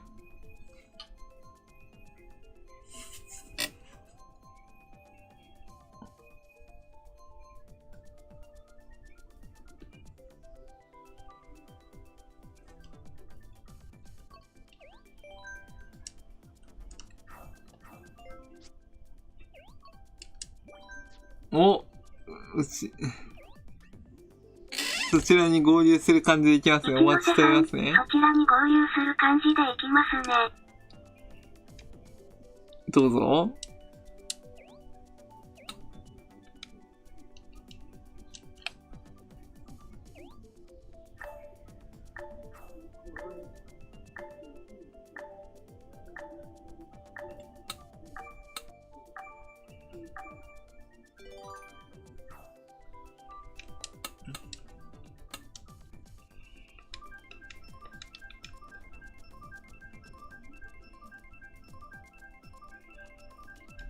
くら寿司とはま寿司とスシローだったらどっちが好き？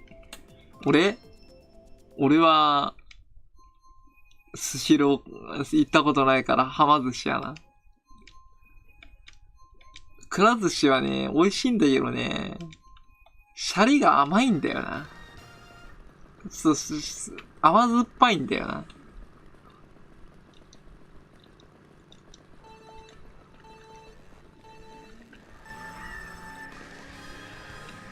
まあ、高い寿司屋に慣れてるとな。マシュマロさん、トヨタプリウスは今月をもちまして氷川の敷地に放置可能サービスを開発してみました。トヨタプリウスは放置可能な、氷川の敷地に放置可能なサービスを開始。あれはさ、放置可能なプリウスだってやめてくれよ。シャレにならないぞ、ほんと。誰でも乗って誰でも突っ込まれたらどうすんだよ。あれに関してはもう、死人や怪我人が出てるから、もうネタにできないよな。ほんと。でもあれに関してはさ、プリウスが悪いってわけじゃなくてさ、プリウスを運転するドライバーに問題があるわけよな。一部の。交通ルールを守らなかったけどさ。でもプリウスはいい車だと思うよ。だって自動車学校の教習車にも使われてるぐらいだから。悪い車じゃないんだよ。初心者向けだし。多分。ピンキリだよ、だって。そう。でも一部使う交通ルールを守らない、なんていうんだ、ドライバーによってプリウスのイメージがダウンされてるよ。あれは簡単に言うとトヨタ車にも迷惑にかかる話だよね。ほんとね。ちなみにあれで海外だとレガシーって車、あれらしいよ。レガシーって売ってないんだよ。名前がダサすぎちゃってるから。そう。海外向けの名前にしてんだよな。遺産って意味なんだけど、レガシーって名前じゃないんだよ。ゆりこちゃんが大好きな、レガシー。ゆりこちゃんが大好きなレガシー。レガシーって名前じゃないんだよな。同じ車だけど、別の名前で売ってんだ。レガシーよ。ねえ、コメさん。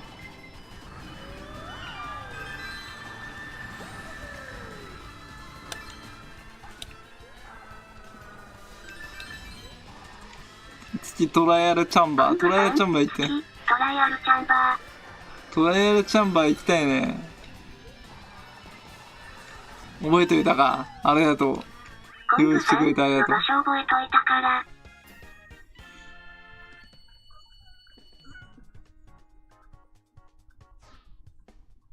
マシュマロさん、有ユニクロのズボンに春のパン祭りのシール貼ってみた。ユニクロのズボンに春のパン祭りのシール貼ってみた。やべえな。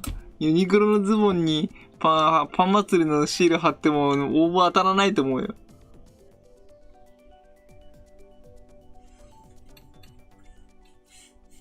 山崎パンの春祭りって。ヒカーの配信、ヒカーのアカウントパン祭り。ヒカーのアカウントパン祭りやばそうだ。春のパン祭り。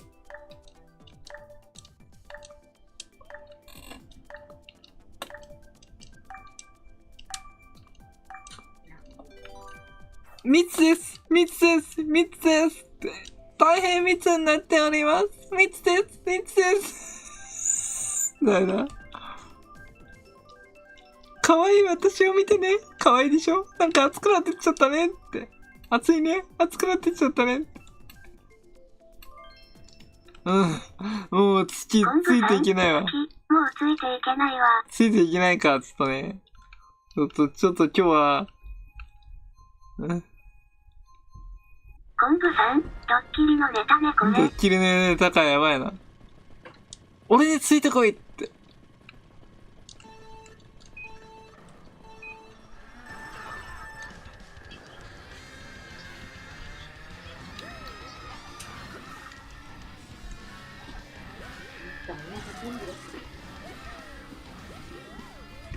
タコベルっていうお店ないよな。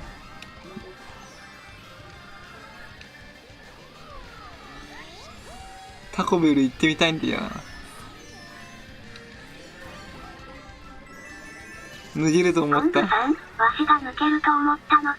抜けると思わなかったよ。だって本当に抜けるんだったらコブさん黙っていなくなりそうだもん。黙っていなくなるパターンだもん。マロもコンブさんも多分ね、本当に抜けるときは黙っていなくなるよ。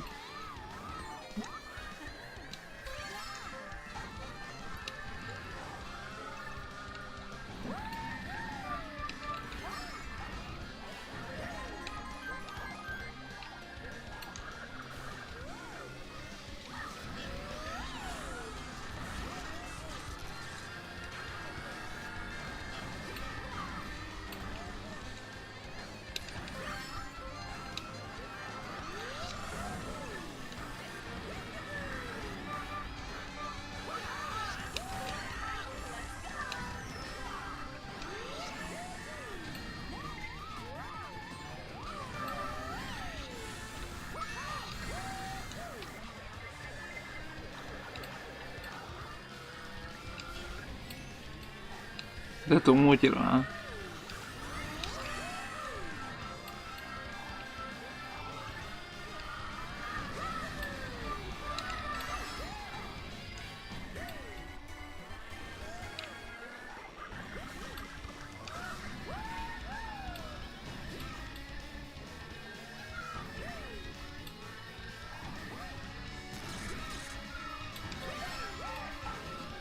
バーガーキング、タコベル、今行きたい店。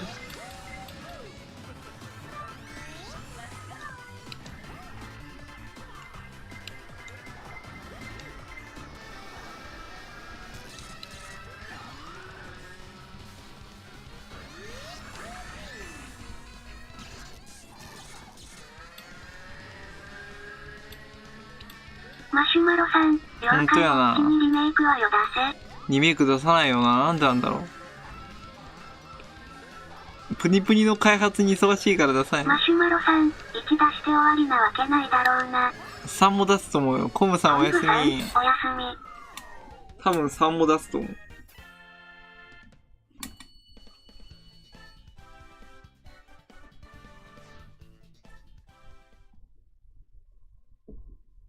1も2も3も出ると思うよ。開発してるんだよ、多分。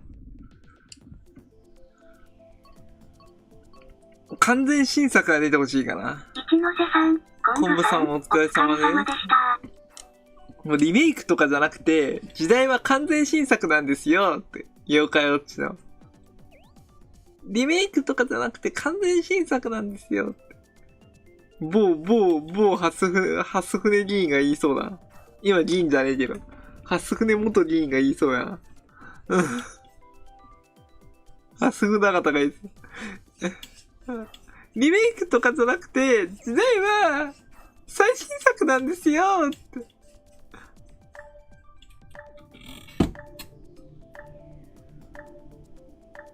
一ノ瀬さん、レベルマイナス5がちょっと危うい状況ですからね。レベル5倒産しそうだよな。妖怪 3DS との交換可能とかバスターズは赤白とか。レベル5はさ、ものすごい人気のゲーム作るんだよ。でも空前の灯火になるんだよ。出たら、ね、妖怪 3D とか、交換可能とか、バスターズ赤白とか、いいね。3D と交換できるのはいいね。レベル5はすっごい人気のゲームいっぱい作るんだよ。レイトン教授だとか、稲妻11とか、ダンボール戦記とかさ。ねえ。アニメ化までしたよ。妖怪ウォッチとか。でも全部オワコン化したよな。稲妻11はワンチャン生き残ってるけどね。そう。マシュマロさん、だって 3DS のやつ交換できないと困るし。そうだよ。3DS のやつ交換できないと困るよな。もう 3DS の問題サービス終わってるから。妖怪ウォッチホームとかあればな。妖怪ウォッチホームか、とうとうポケモン路線行くか。あ、わかるわかる。それは出してほしい。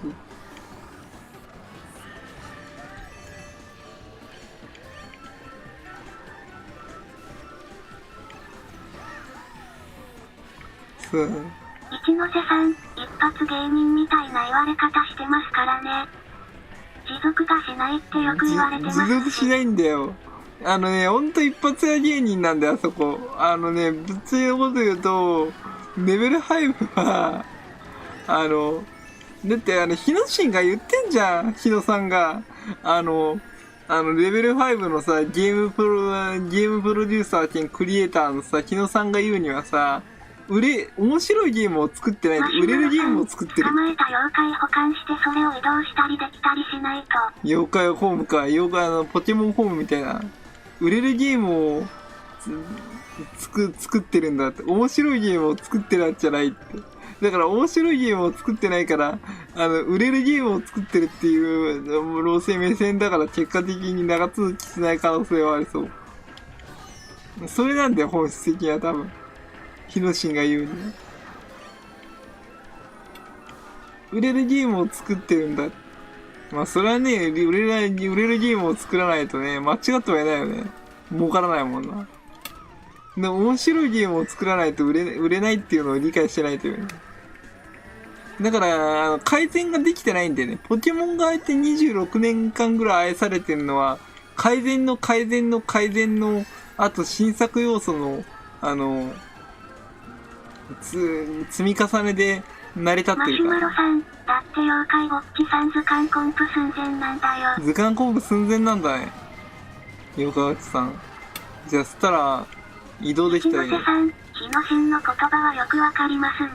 その時の、売り上げはありますから。ヒノシンのことは俺もわかるよ、ほんと。俺もほんとわかる。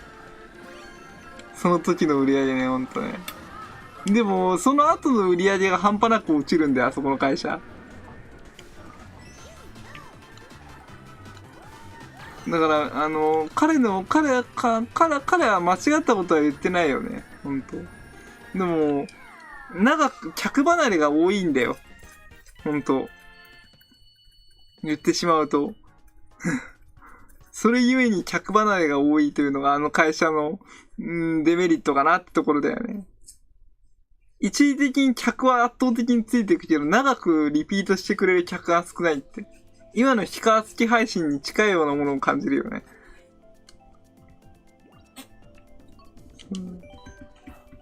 マシュマロさん、移動したてさんのリメイクでまた新たなストーリー追加とかなんなら氷川の家行けちゃうとか。氷川の家行けちゃうとかやべえな。氷川の家やいや。そんなこと言ったらスクエアエニックスはどうするんだよ。ファイナルファンタジーのプロデューサー名前忘れたけど、あの人も相当叩かれてるけど。だってあの人めっちゃ叩かれて訴訟沙汰になったもんな。そう。でもあの人は、別に悪くはないとは思うけどな。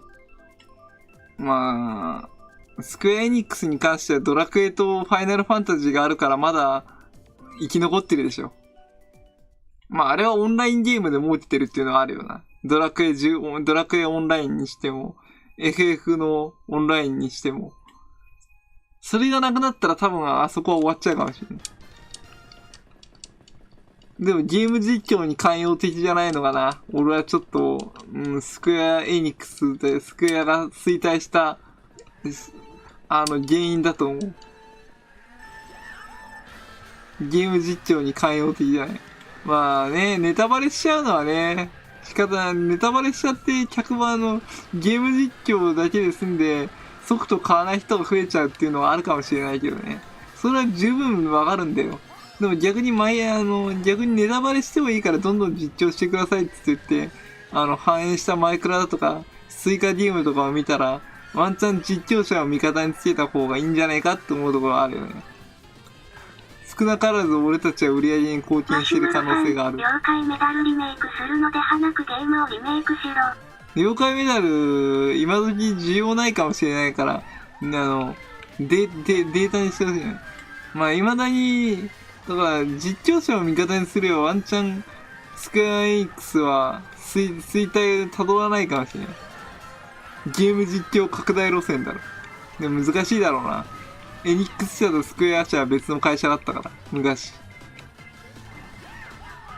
了解メダル、リメイクが、ドラクエ作る前だかなんかに会社が統合されてるから。統合してできたからスクエアエニックスは。だからどっちかが作ってるゲームが多いから、版権持ってるところは割れちゃってるから、ゲーム実況を許してないっていう説はありそう。そうなんだよ。マシュマロさん、デカ妖怪ウォッチスイッチの方が土パン入手簡単やし。ツヨコパンダツヨコパンダね、ほんとね、難しいよね。でもほんと、でもドラクエオンラインに関してはワンチャン実況できるからな。マシュマロさん、だってすれ違い通信やらんと土パンとか入手できないんやで。土パン入手できない。すれ違いはな、外行かないと無理だもんな。すれ違い通信何年ぶりに聞いたよ、そのことは。すれ違い通信、未だにすれ違いをしているのかな。俺すれ違い通信ハマりまくってて。街中ですれ違い通信やってたもん。知らん人に声が出てスイッチのフレンドになってくれっつってオンラインやったこともあったしな。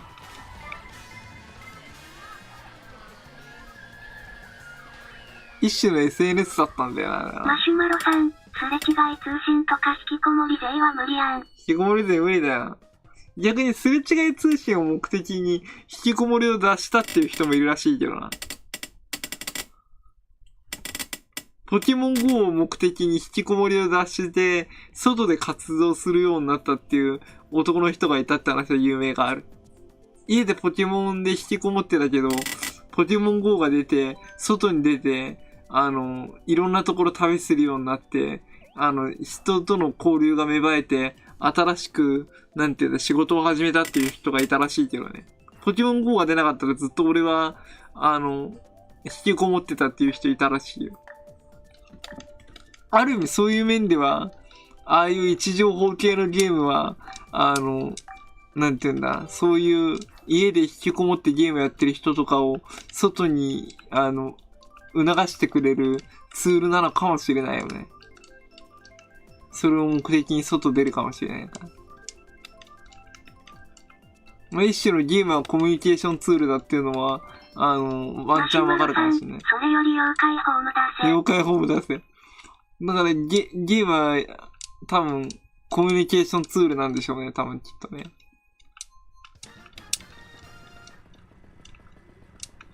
娯楽であれコミュニケーションツールだと思ってるから。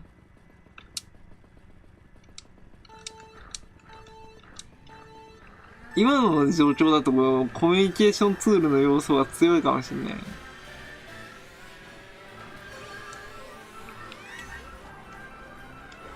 あそ森なんかそんな感じだよ。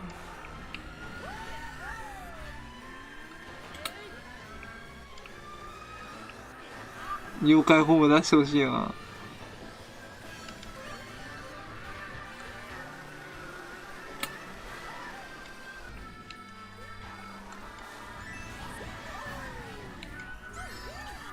妖怪ホームレベル5早く復旧しないかな。それよりニコニコ動画もやばいと思うけどな。ニコニコ実況が復旧したらしいよ。ニコニコの動画投稿停止措置解除してくれないかな。音声を与えてくれないかな。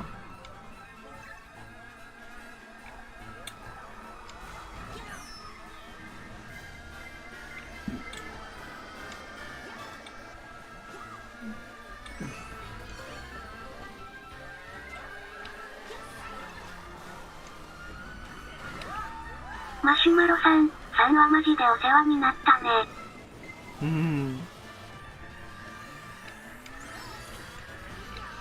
ニコニコマシュマロさん実況だけは復活したらしい。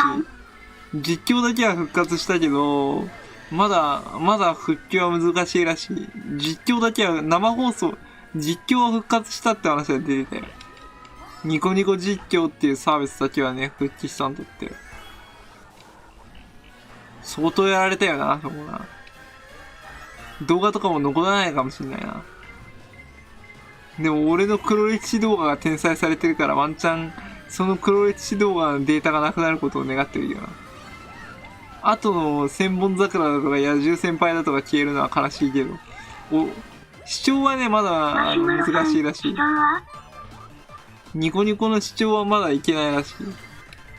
なんかね、2014年以降に投稿されたね、以前に投稿された人気の動画をコレクションして、載せてるらしいけどね。ドナルドの噂とかね。2014年以降だから妖怪ウォッチャーとかもあるよ、多分。ニコニコ全盛期だった時な。2009年、2005年ぐらいに出てきて、2009年ぐらい。2010年、2009年、2014年代まで YouTube が出てくるまでは最大級のプラットフォームだったかな、あそこはな。ある意味、ニコ生配信者は今でいう YouTuber や VTuber のような存在だよ。ということで今日は終わりたいと思います。俺は憧れてたもん、あの時は。実際にニコ生でも配信して今ここにいるからね。いや、終わらないと思う。いや、終わらせてたまるか。いや、サービス終了終わらせてたまるかって。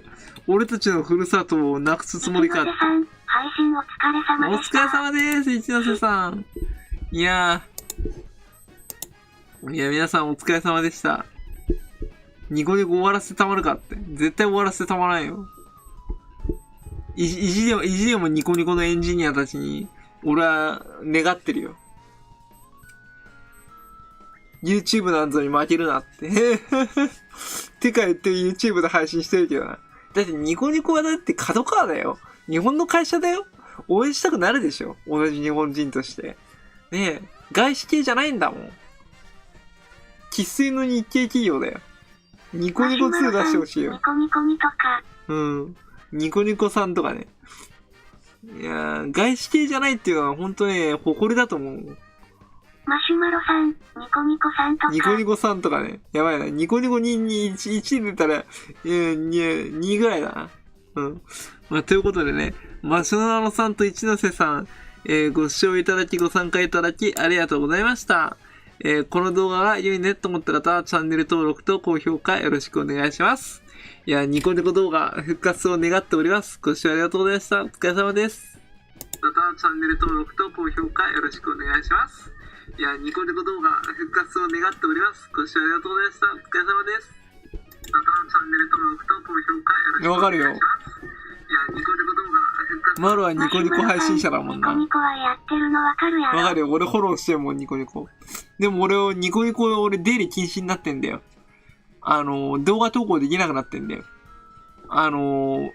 関係ないタグ使っちゃったからね、ニコニコ投稿できないんだよ。だから、御社が与えられたらワンチャンまた投稿する。まあ、マロも頑張ってね、応援してるよ。ご視聴ありがとうございました。お疲れ様です。与えられたらワンチャンまた投稿する。まあ、マロも頑張ってね。応援してるよ。ご視聴ありがとうございました。お疲れ様です。